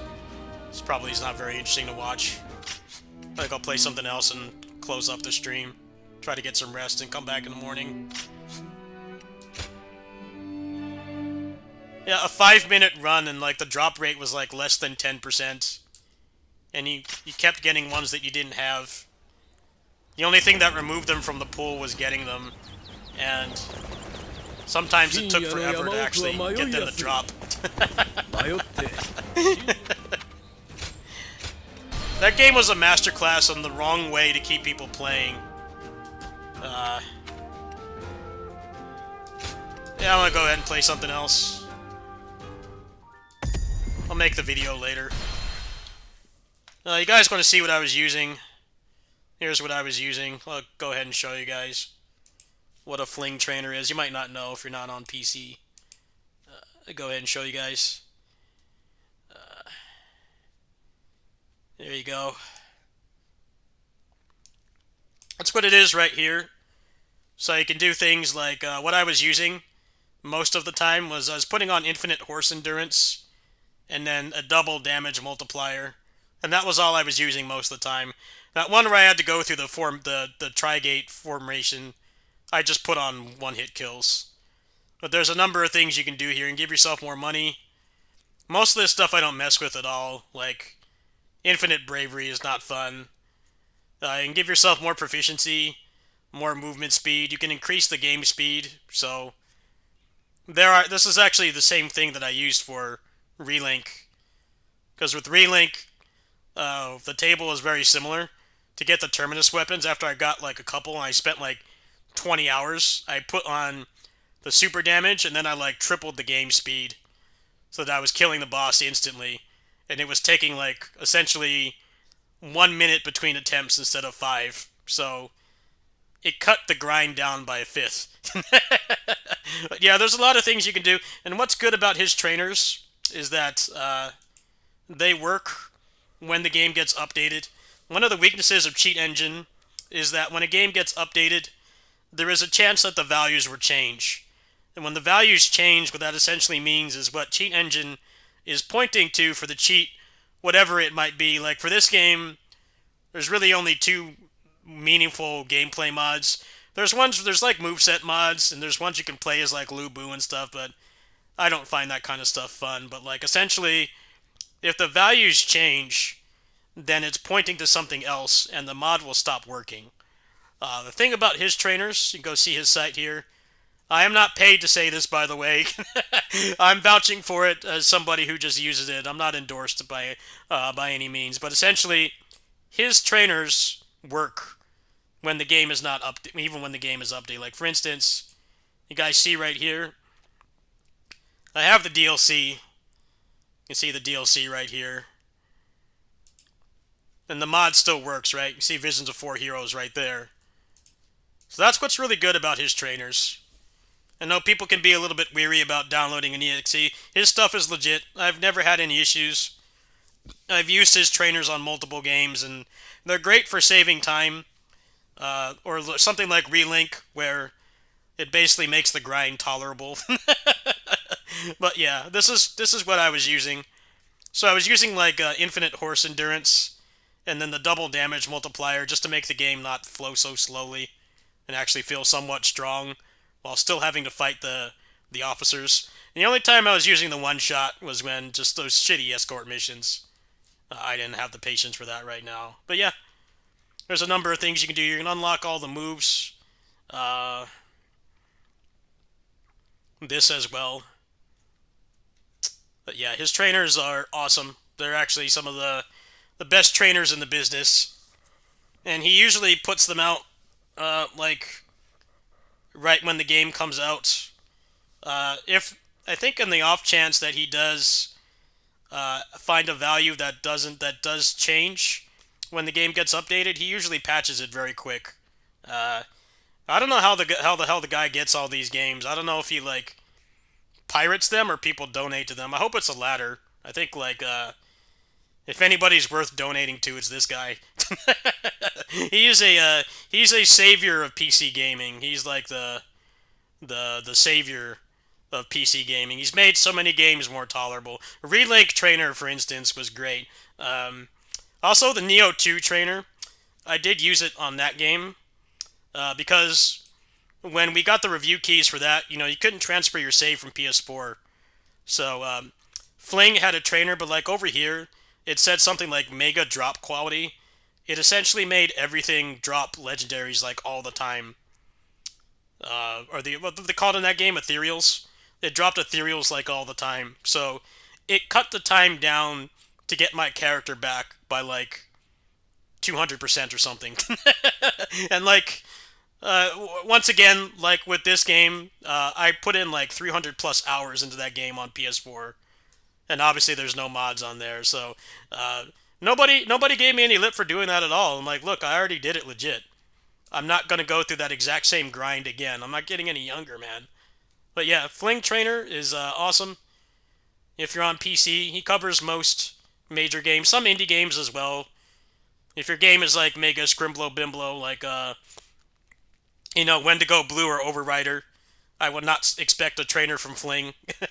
But if it's like at least this size of a game or a little smaller, meaning like a double A or like a high profile indie, he pretty much has a trainer out like frame one. Really great. Anyway, let's get back to the games. I'm just going to go ahead and play something else and call it a night. Yeah, Fling is a hero. Fling is the only reason I didn't completely uninstall Relink. Some people have also been using his trainer for Master Ninja in Ninja Gaiden 4, because the problem with Ninja Gaiden 4 is it's a really good game. The combat is great. It doesn't have the problem that Origins has, where you max out and it still takes forever to kill anything. The problem with that game is you die so quickly, and the game takes like a fiscal year to load to respawn. So I haven't done this myself, but there have been some people that have been adding like a defense multiplier to make it so that maybe they die in like 6 hits instead of 2, so that at least like you still have to fight the enemies, but you're not stuck staring at a load screen for like 90% of the time you play it. That's one of the biggest complaints about that game. So like a Fling trainer is really good for that. You know, if you want to just make yourself invincible and remove all challenge, you know, you're more than welcome to do that too. But if you want to use it for niche cases like that, where like you don't want to trivialize the game, you want to skip past a shit boss, or you want to you know, maybe just give yourself a little bit more margin for error, those trainers are really great for that. It's nice that they can be used for multiple reasons.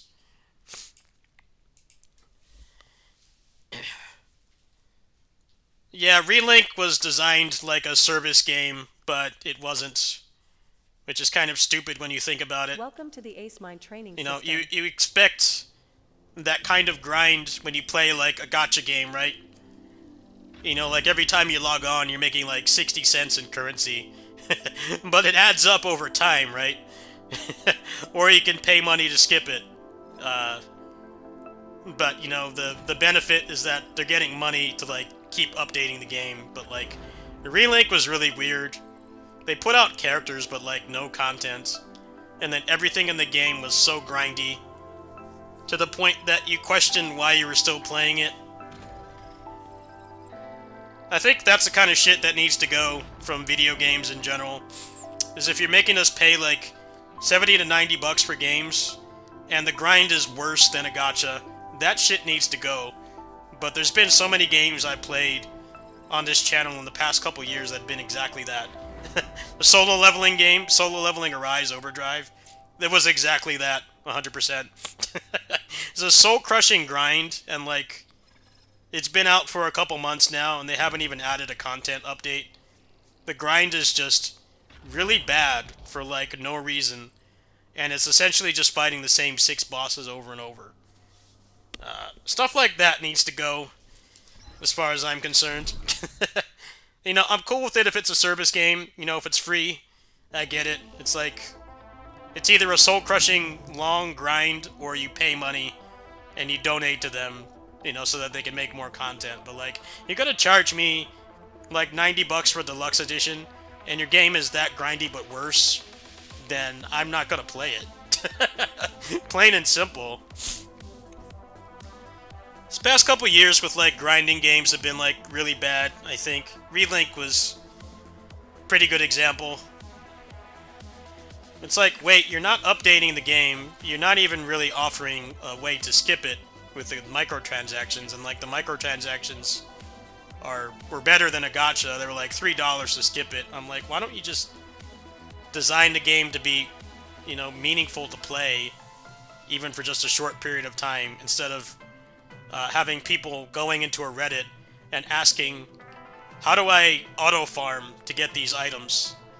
I'm like, dude, just cheat it in, man. You're not gonna lose your gamer card if you cheat a little in the game, alright?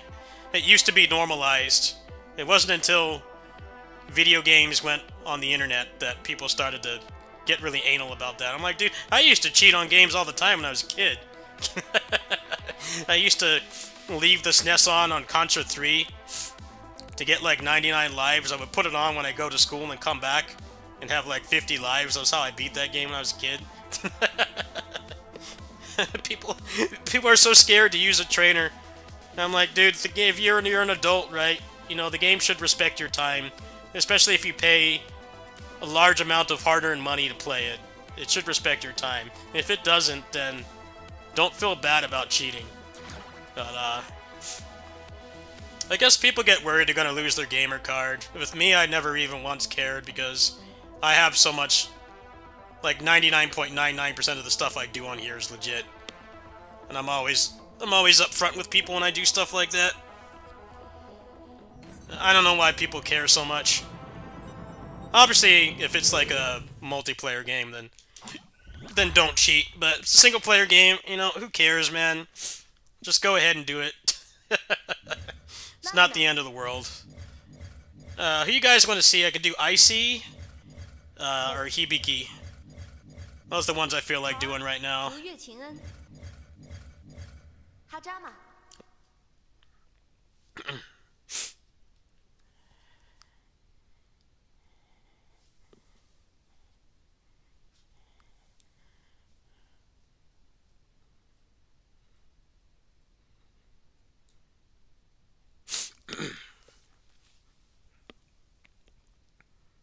Yeah, relink balance also wasn't very great either. You could definitely get stuck with the shit character. I think that's what's funny about that game as well, is you could brick your account worse than you could in a gacha. At least in a gacha, if you drop 100, you could at least somewhat fix it, right? If you're playing relink on console and you picked a weak character, I mean, you're kind of just shit out of luck, right? People always say you can brick your account in gachas. I'm like, well, not really. I mean, it really depends on if you're willing to spend. You can't brick your account. And worst, what happens is you miss a character and you can pay and get them later. Yeah, in relink, you could essentially brick your account in some ways. Let's see here. I haven't done Icy in a while. I'll go ahead and do him, I think. Let's chill out to end the stream, because I don't think watching me play that game the way I was is very interesting. We'll mix it up a bit. Yeah, I'm going to go ahead and hop off after this.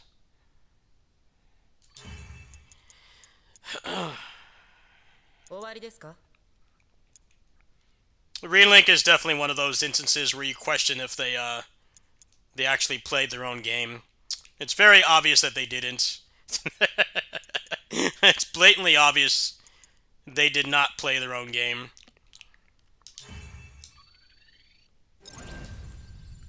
You gotta stop having these single-player grinding games with grinds worse than gachas.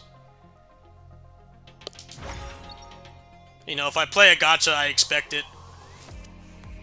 The thing about gachas is it's a two-way street, right? It's like, it's grindy.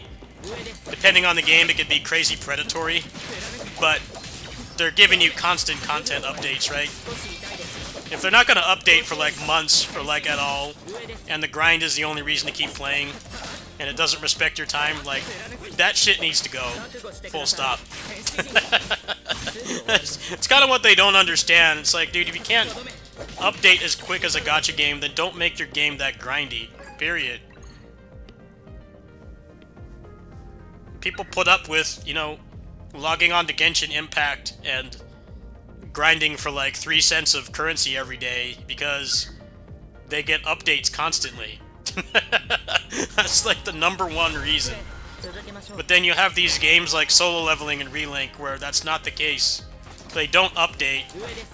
They don't have meaningful content anywhere near on par with the gacha games, but the grind is worse. I don't know. It just doesn't make any sense to me. Grinding games didn't used to be like that. For the most part. There were some exceptions. I don't think anything in Monster Hunter has ever been as bad as Relink.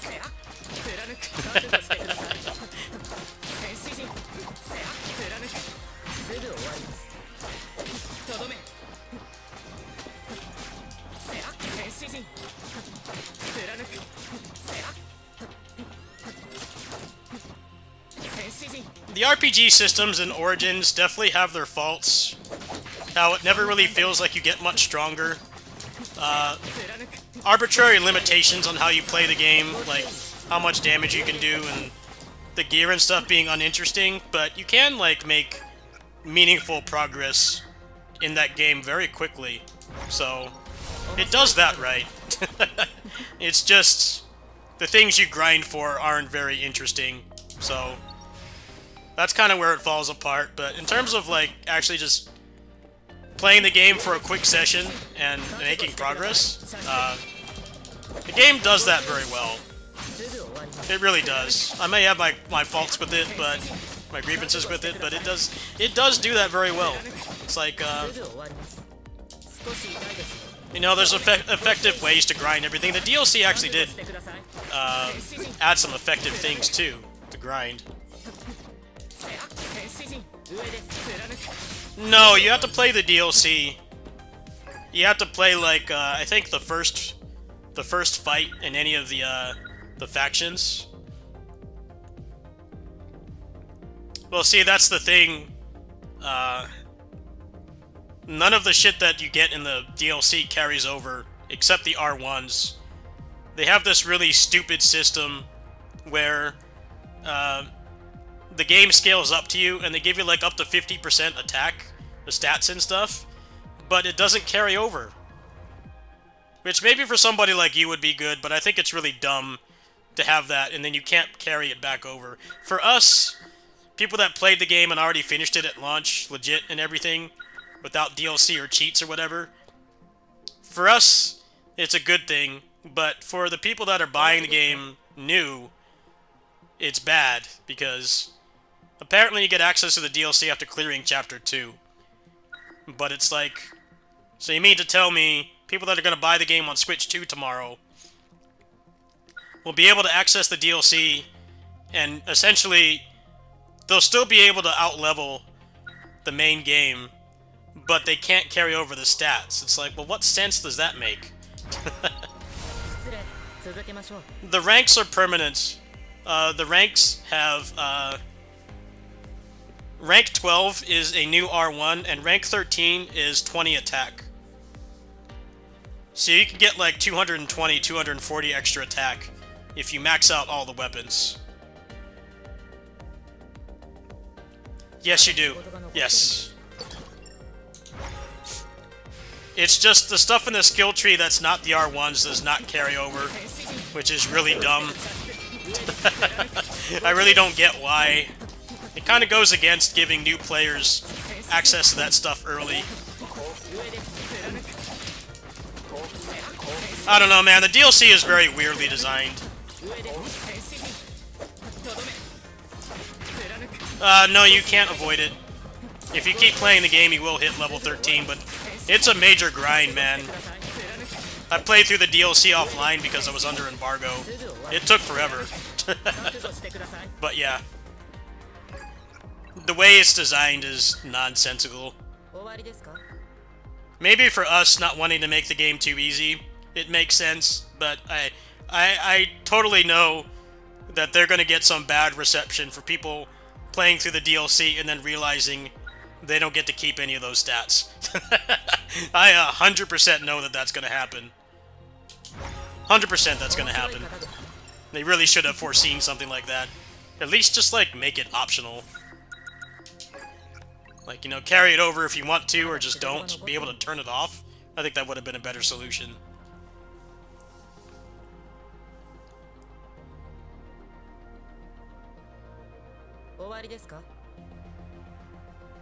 Yeah, it doesn't make any sense. Essentially, when you finish a couple maps in the new DLC,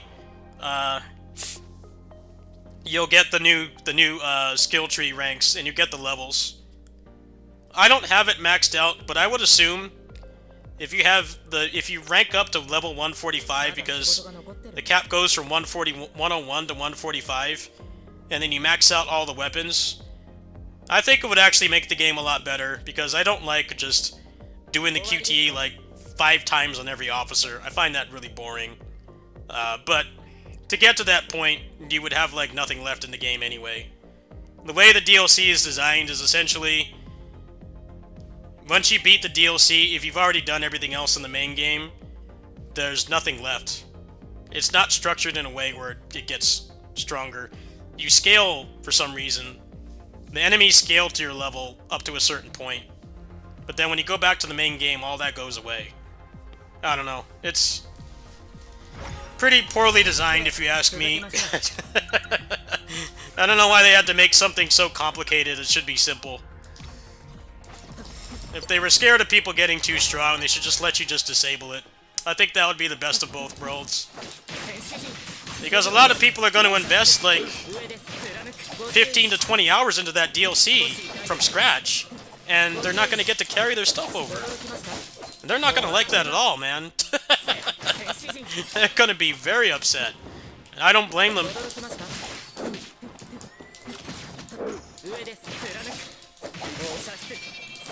I mean, the DLC scales to your level. I mean, if you have more stuff, it'll be easier, but it scales to your level. So, for instance, what I was told when I was given the review key was essentially they gave us save files, and they specifically gave us ones where you could just get straight to the DLC right away. And I think they expect you to be at like level 30 something by the time you get the DLC, so you can play it at any time. But I don't really get what the scaling does. The enemies just get so tanky. It's not fun, in my opinion. If you want to lock yourself at 101, then just clear everything in the base game. And get all the achievements, max everything out, or whatever your stopping point is, and then do it. And the game will scale up. Trust me, it doesn't get easy at 101. They have so much health, it's exhausting. Yeah, I think that the part of the marketing should have explained how this stuff works, because it's just needlessly confusing. And like, literally none of the other Muso game DLC expansions have ever been this complicated. Arguably, it was less complicated when we had to do Mixed Joy. Who remembers Mixed Joy? You had to have the previous games, you had to have the base game disc and put it in, and all it really was a license key. That was somehow less confusing than this. It's like, why are we going backwards? It's just like when AAA games started making like 6 different collector's editions, and they would give you like DLC depending on where you bought it from. It's like, why are you making it so hard for people to give you money? I thought the whole point of a business was to make money. That's not what it is. It literally is, we need to make this as complicated as possible. It's like, why?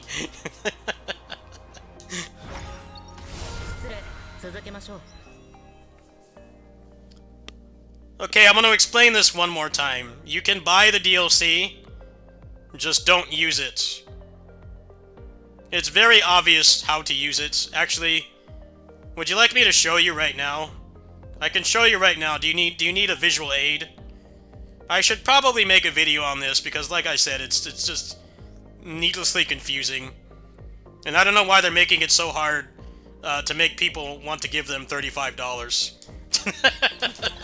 It should not be this complicated. I'll show it. Let me finish this boss and I'll show it to you. All right. Just give me a minute here. I wasn't planning to go back on the game again, but I'll show you. And I'll make a video about this. You're actually helping me out. I think people would really need that video, because this is just needlessly complicated. Don't feel like you're stupid or anything. The way this DLC is structured makes no sense. You're not asking stupid questions. Don't feel like you're slow or anything like that. It really doesn't make any sense. You're not asking bad questions. You're asking good questions. It's just, for DLC that costs half the price of the game, this should not even be an issue. You're making it real hard for people to want to give them money. I'll go ahead and I'll log back into the game and I'll show you. Don't worry. You're just gonna have to give me a second because I wasn't planning on playing it. I wasn't planning on playing it anymore tonight, but I'll help you out. You're just gonna have to wait a second here.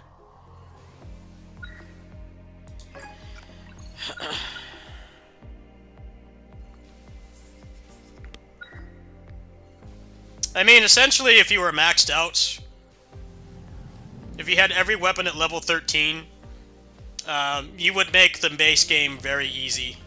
But by the time you do that, there's not going to be any game left anyway. This DLC does not really have any kind of meaningful endgame content, so it's kind of just like if you finish the DLC, you're pretty much done with the game, as far as I'm concerned. If you had, like, a maxed out file before, you'll be done with this DLC in, like, 20 hours. Maybe you could expand that a bit if you're a content creator, and do stuff like challenge runs, or showing the weapons, or whatever, or going to beat up Blue Boo for the 857th time. Other than that, no. I actually think it's some of the least fun DLC they've done, just because it doesn't really solve the problems the game had. No, you can't brick it. You can't brick it. You would have to go out of your way to do that. Well, just let me finish this boss and I'll show you. I'll help you out. Again, don't feel like you're asking bad questions. You're not. I feel like the process of considering giving a company $35 of your hard-earned money should not come with so many questions. Especially if paying the $35 is not the problem, just not knowing how it works being the problem. That's what I feel anyway. Who remembers when, like, Ubisoft would put out, like, a new Assassin's Creed, and they would have, like, a version at GameStop and one at Best Buy and one at Walmart, and they each gave you different stuff? It's just like, why are you making it so hard for people to want to give you money? It used to be simple, right? You pre-order the game and that's it. Like, if it had DLC, you know, it was for everything, right? You know, you got, like, an extra level or a skin or, like, a weapon or something, and that was it. But then, like, 10 or so years ago, they decided, well, there's a Best Buy version, a Walmart version, and a GameStop version, and a digital one. They all give different stuff. It's like, dude, this shit costs like $70. Welcome to the Ace Mind training system. Why are you making it so complicated? Gacha games have this shit mastered, right? It's like, they make it very obvious what you're paying for and the value of it and everything. That's why those games make so much money. But then this game is $70, and the DLC is $35, and nobody knows how the hell it works. The fact that you have to come into my stream and have me visually explain it to you is, I think, proof that they failed with how they structured this DLC. You should not have to do that. It's like, you know, you got paid, you got a good tip at work or something, somebody gave you a donation, you know, you buy it, and that's it. It's like, the problem with this DLC structure is not, like, the money. It's how confusing it is every other aspect. Alright, so what's gonna happen is you go here, you'll start in the house, and you go here. Like, see, right now I'm in this one. You'll start in the new area here, which I think is recycled from Dynasty Warriors 9, but shh, don't tell anybody that. You'll start here. There'll be a training grounds over here with some endgame stuff. But the rewards are pretty shitty, to be honest. It doesn't really feel like they did a good job. And you just go through the story, and you'll do a fight, and then after the fight, it will give you the extra skill trees. And you can see here, rank 12 is a new R1, and then rank 13 is 20 attack. And I've been playing this for a while, and I only have like 2 of them maxed out, so it's not something that you could do by accident. you won't get the new skill tree right away. You have to interact with the DLC. So if you want to do literally everything and then go in here to get this extra stuff, you can. Also, the extra ranks are the same as well. You have to go into the DLC to get them, as far as I remember. So... oh, you're more than welcome. Like I said, I don't know why this shit is so confusing. Somehow we've regressed with these companies, making it hard to give them our hard-earned money. Why is it so complicated? I have the money, I buy it. And you provide, like, at least some kind of guide on, like, what it entails and, like, how to access it and stuff. None of this having to go into a Muso streamer's chat to ask him how it works. I don't think that's the purpose of getting a review key, right? The purpose of getting a review key is to help market the game, and you give it to people that have a relevant interest in it, so that they create content specifically for people that are already interested in that type of game. Not, I don't understand what the hell the DLC is or how to start it, or what it entails. I don't know how to start it, or like how any of the progression systems work. And I've gotten so many questions on what carries over. I'm like, dude, that shouldn't be the content creator's job. That should be the developer's job. Why are you making it so hard for people to want to spend money? Why do you think people drop like $600 when a new character comes out on a gacha? It's because it's very clear what you're getting, what your money is going towards, and what you're getting in return. I feel like if your DLC is that confusing to buy, then you've kind of failed, if you ask me. That's not how it should be. You're very welcome.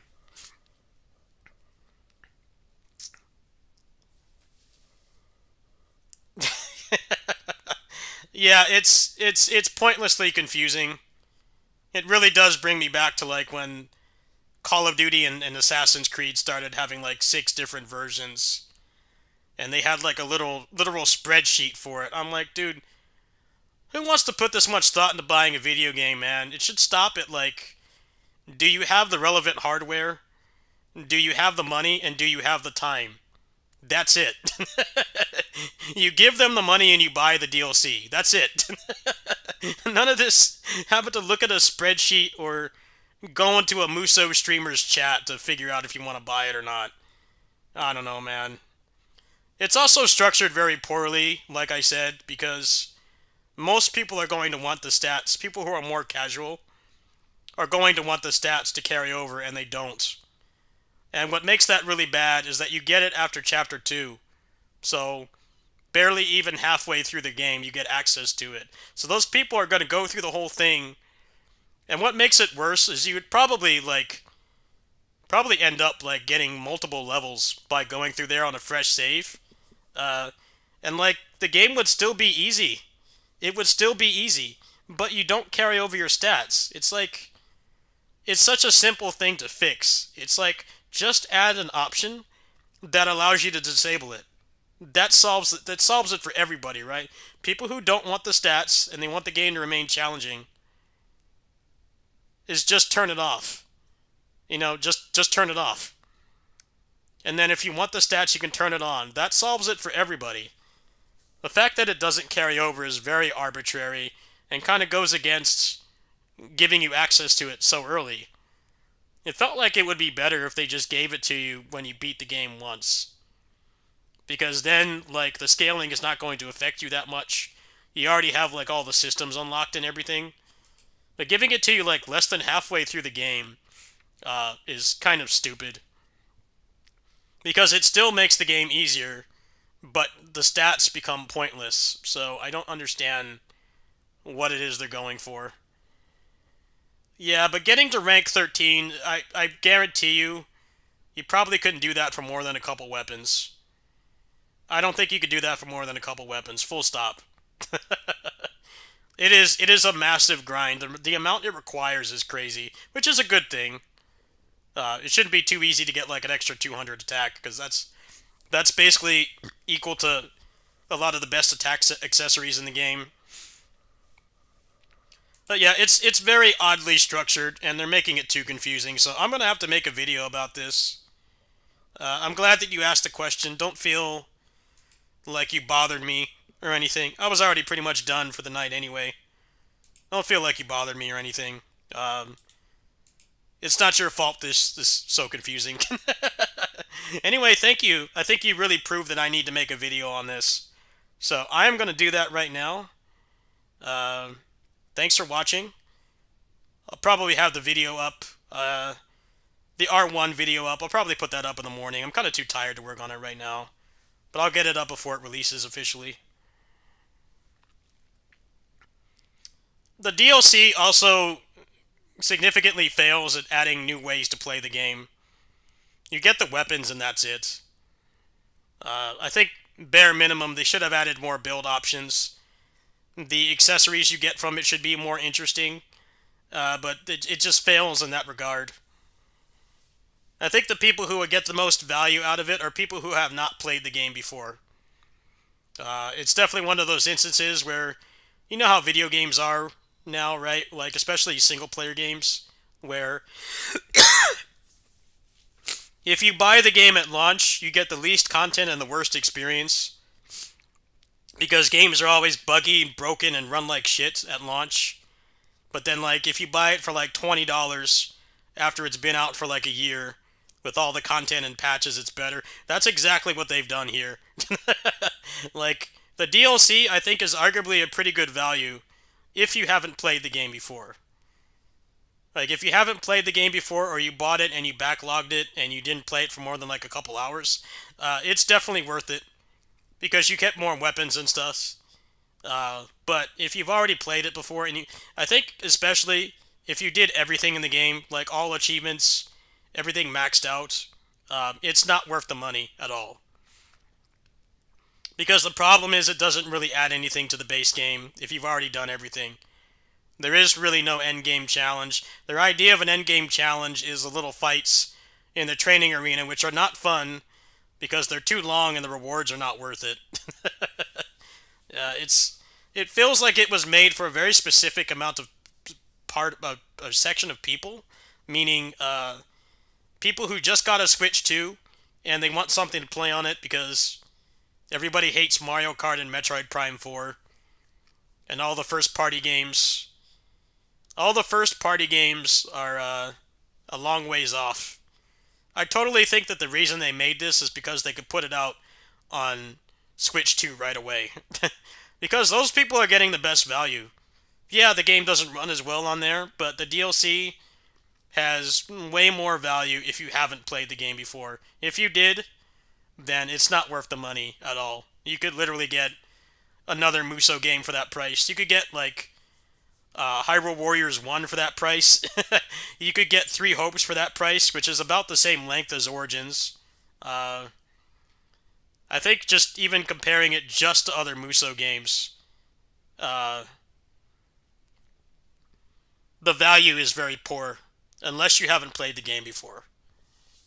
But it's kind of weird because the DLC seems like it actually was made for people who played the game before, because narratively, it's basically the people who jobbed very early on in the Three Kingdoms storyline. You get to, help them and see, like, if John Musso was there, they could have been very prosperous and successful. So it feels like it's made for people who have played the game before because they would actually care about that stuff. But gameplay-wise, 100%, it's a better value if you didn't play it before. Yeah, it's not their best DLC, that's for sure. I can say that much. I've played everything in it already. It definitely is not their best DLC. I think they've put out significantly better stuff.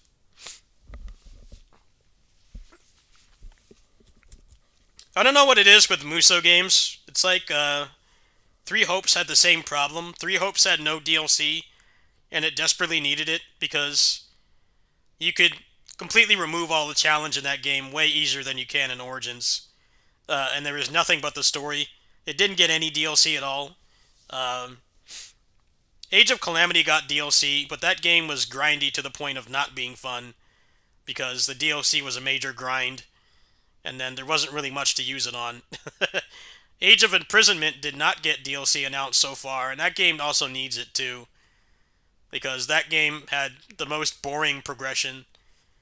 It was fun to play through for the story, but after that, it just felt like you kind of flatlined in strength like way too quick, and there wasn't anything interesting to grind for, which is exactly the same problem with Origins. So it's weird that Origins got DLC, unlike those games which suffered from having no DLC, but it doesn't really give you much replay value at all. I mean, I'd honestly argue, if you already did everything on the game and you don't feel it's worth the money, honestly, you could just go watch the cutscenes.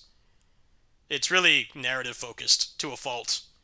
It's like, why don't you just add like a separate mode with like more things to grind for that like maybe carried over to a fresh save, you know, like give you like more things to put in the pool of what can spawn on weapons, more R1 slots that would essentially make it fun to play through the game from scratch again. But they didn't do that. The unlockables are shit. They really don't add anything to the game at all.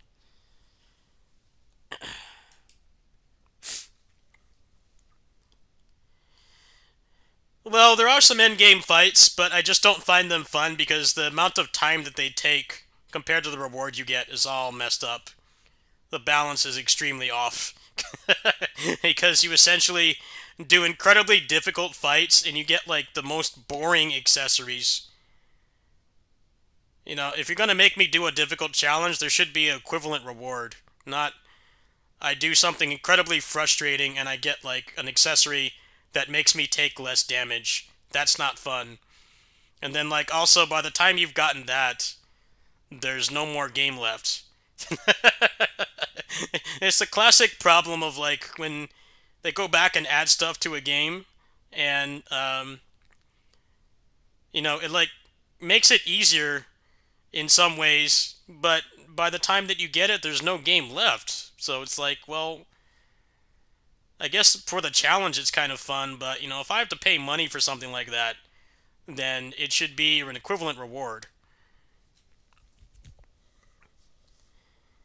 I don't know, the people complaining about the companions not being playable, it's like they're literally just skins. They have one unique move, and that's it. That's not the problem with Origins at all. The problem with Origins is just how uninteresting the progression systems are, how boring they are for how long the game is. It's a good, 70 hours to just finish most of the content in the game, but I feel like after the first playthrough, you've basically seen everything gameplay-wise.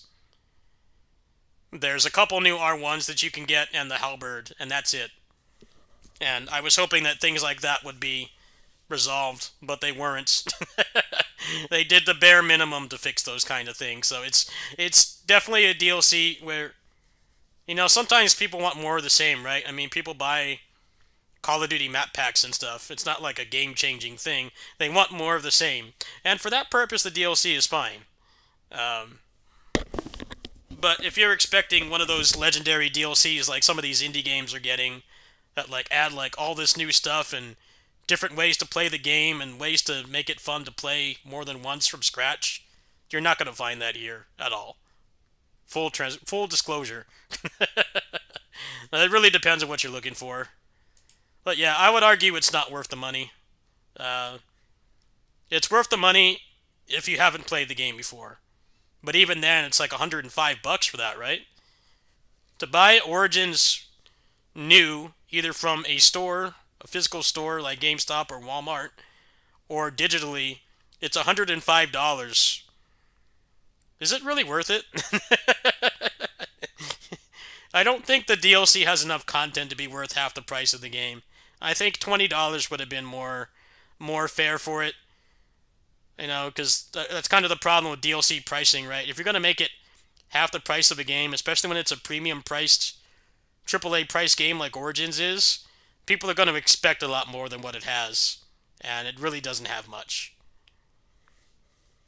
You could easily finish that DLC if you had a 3-day weekend off of work or school or whatever. You could easily finish everything in that DLC. Only playing 5 to 6 hours, not like a crazy you know, degen amount of time, like 16 hours a day. If that was the case, you could finish it in one day. But like a normal, functional, working adult amount of time, you could finish it in a weekend. And it doesn't change the base game, like, at all. Besides the new R1s and the new weapons. That's it. But if you already did everything, then I don't know how much fun people are going to have fighting Lu Bu for the 500th time with new weapons. I feel like that will get old extremely quick. Unless you're a content creator, in which case you can definitely milk some stuff out of that. Anyway, I'm going to go ahead and go and try to get some rest. I'll try to get the level 12 proficiency, the new R1s up. I'll probably try to get those out in the morning. And then apparently, thanks to you guys, I see that it's apparent that I need to make a video on how the hell this DLC works, because it's way more confusing than it needs to be. So I'll get on that. I'll see you guys probably in the morning. I probably won't be playing Origins. I'll probably be playing something else. Neo 3 review keys are supposed to go out this week. I talked to the community manager last night, and he said that they are going to be going out this week, so starting any other games right now is kind of unwise, but I'll probably be on with like Gacha games, or actually the Pirate Warriors DLC is tomorrow, so I'll probably do some Pirate Warriors later. I'll see you guys. Good night. Look for the videos probably in the morning. See you later.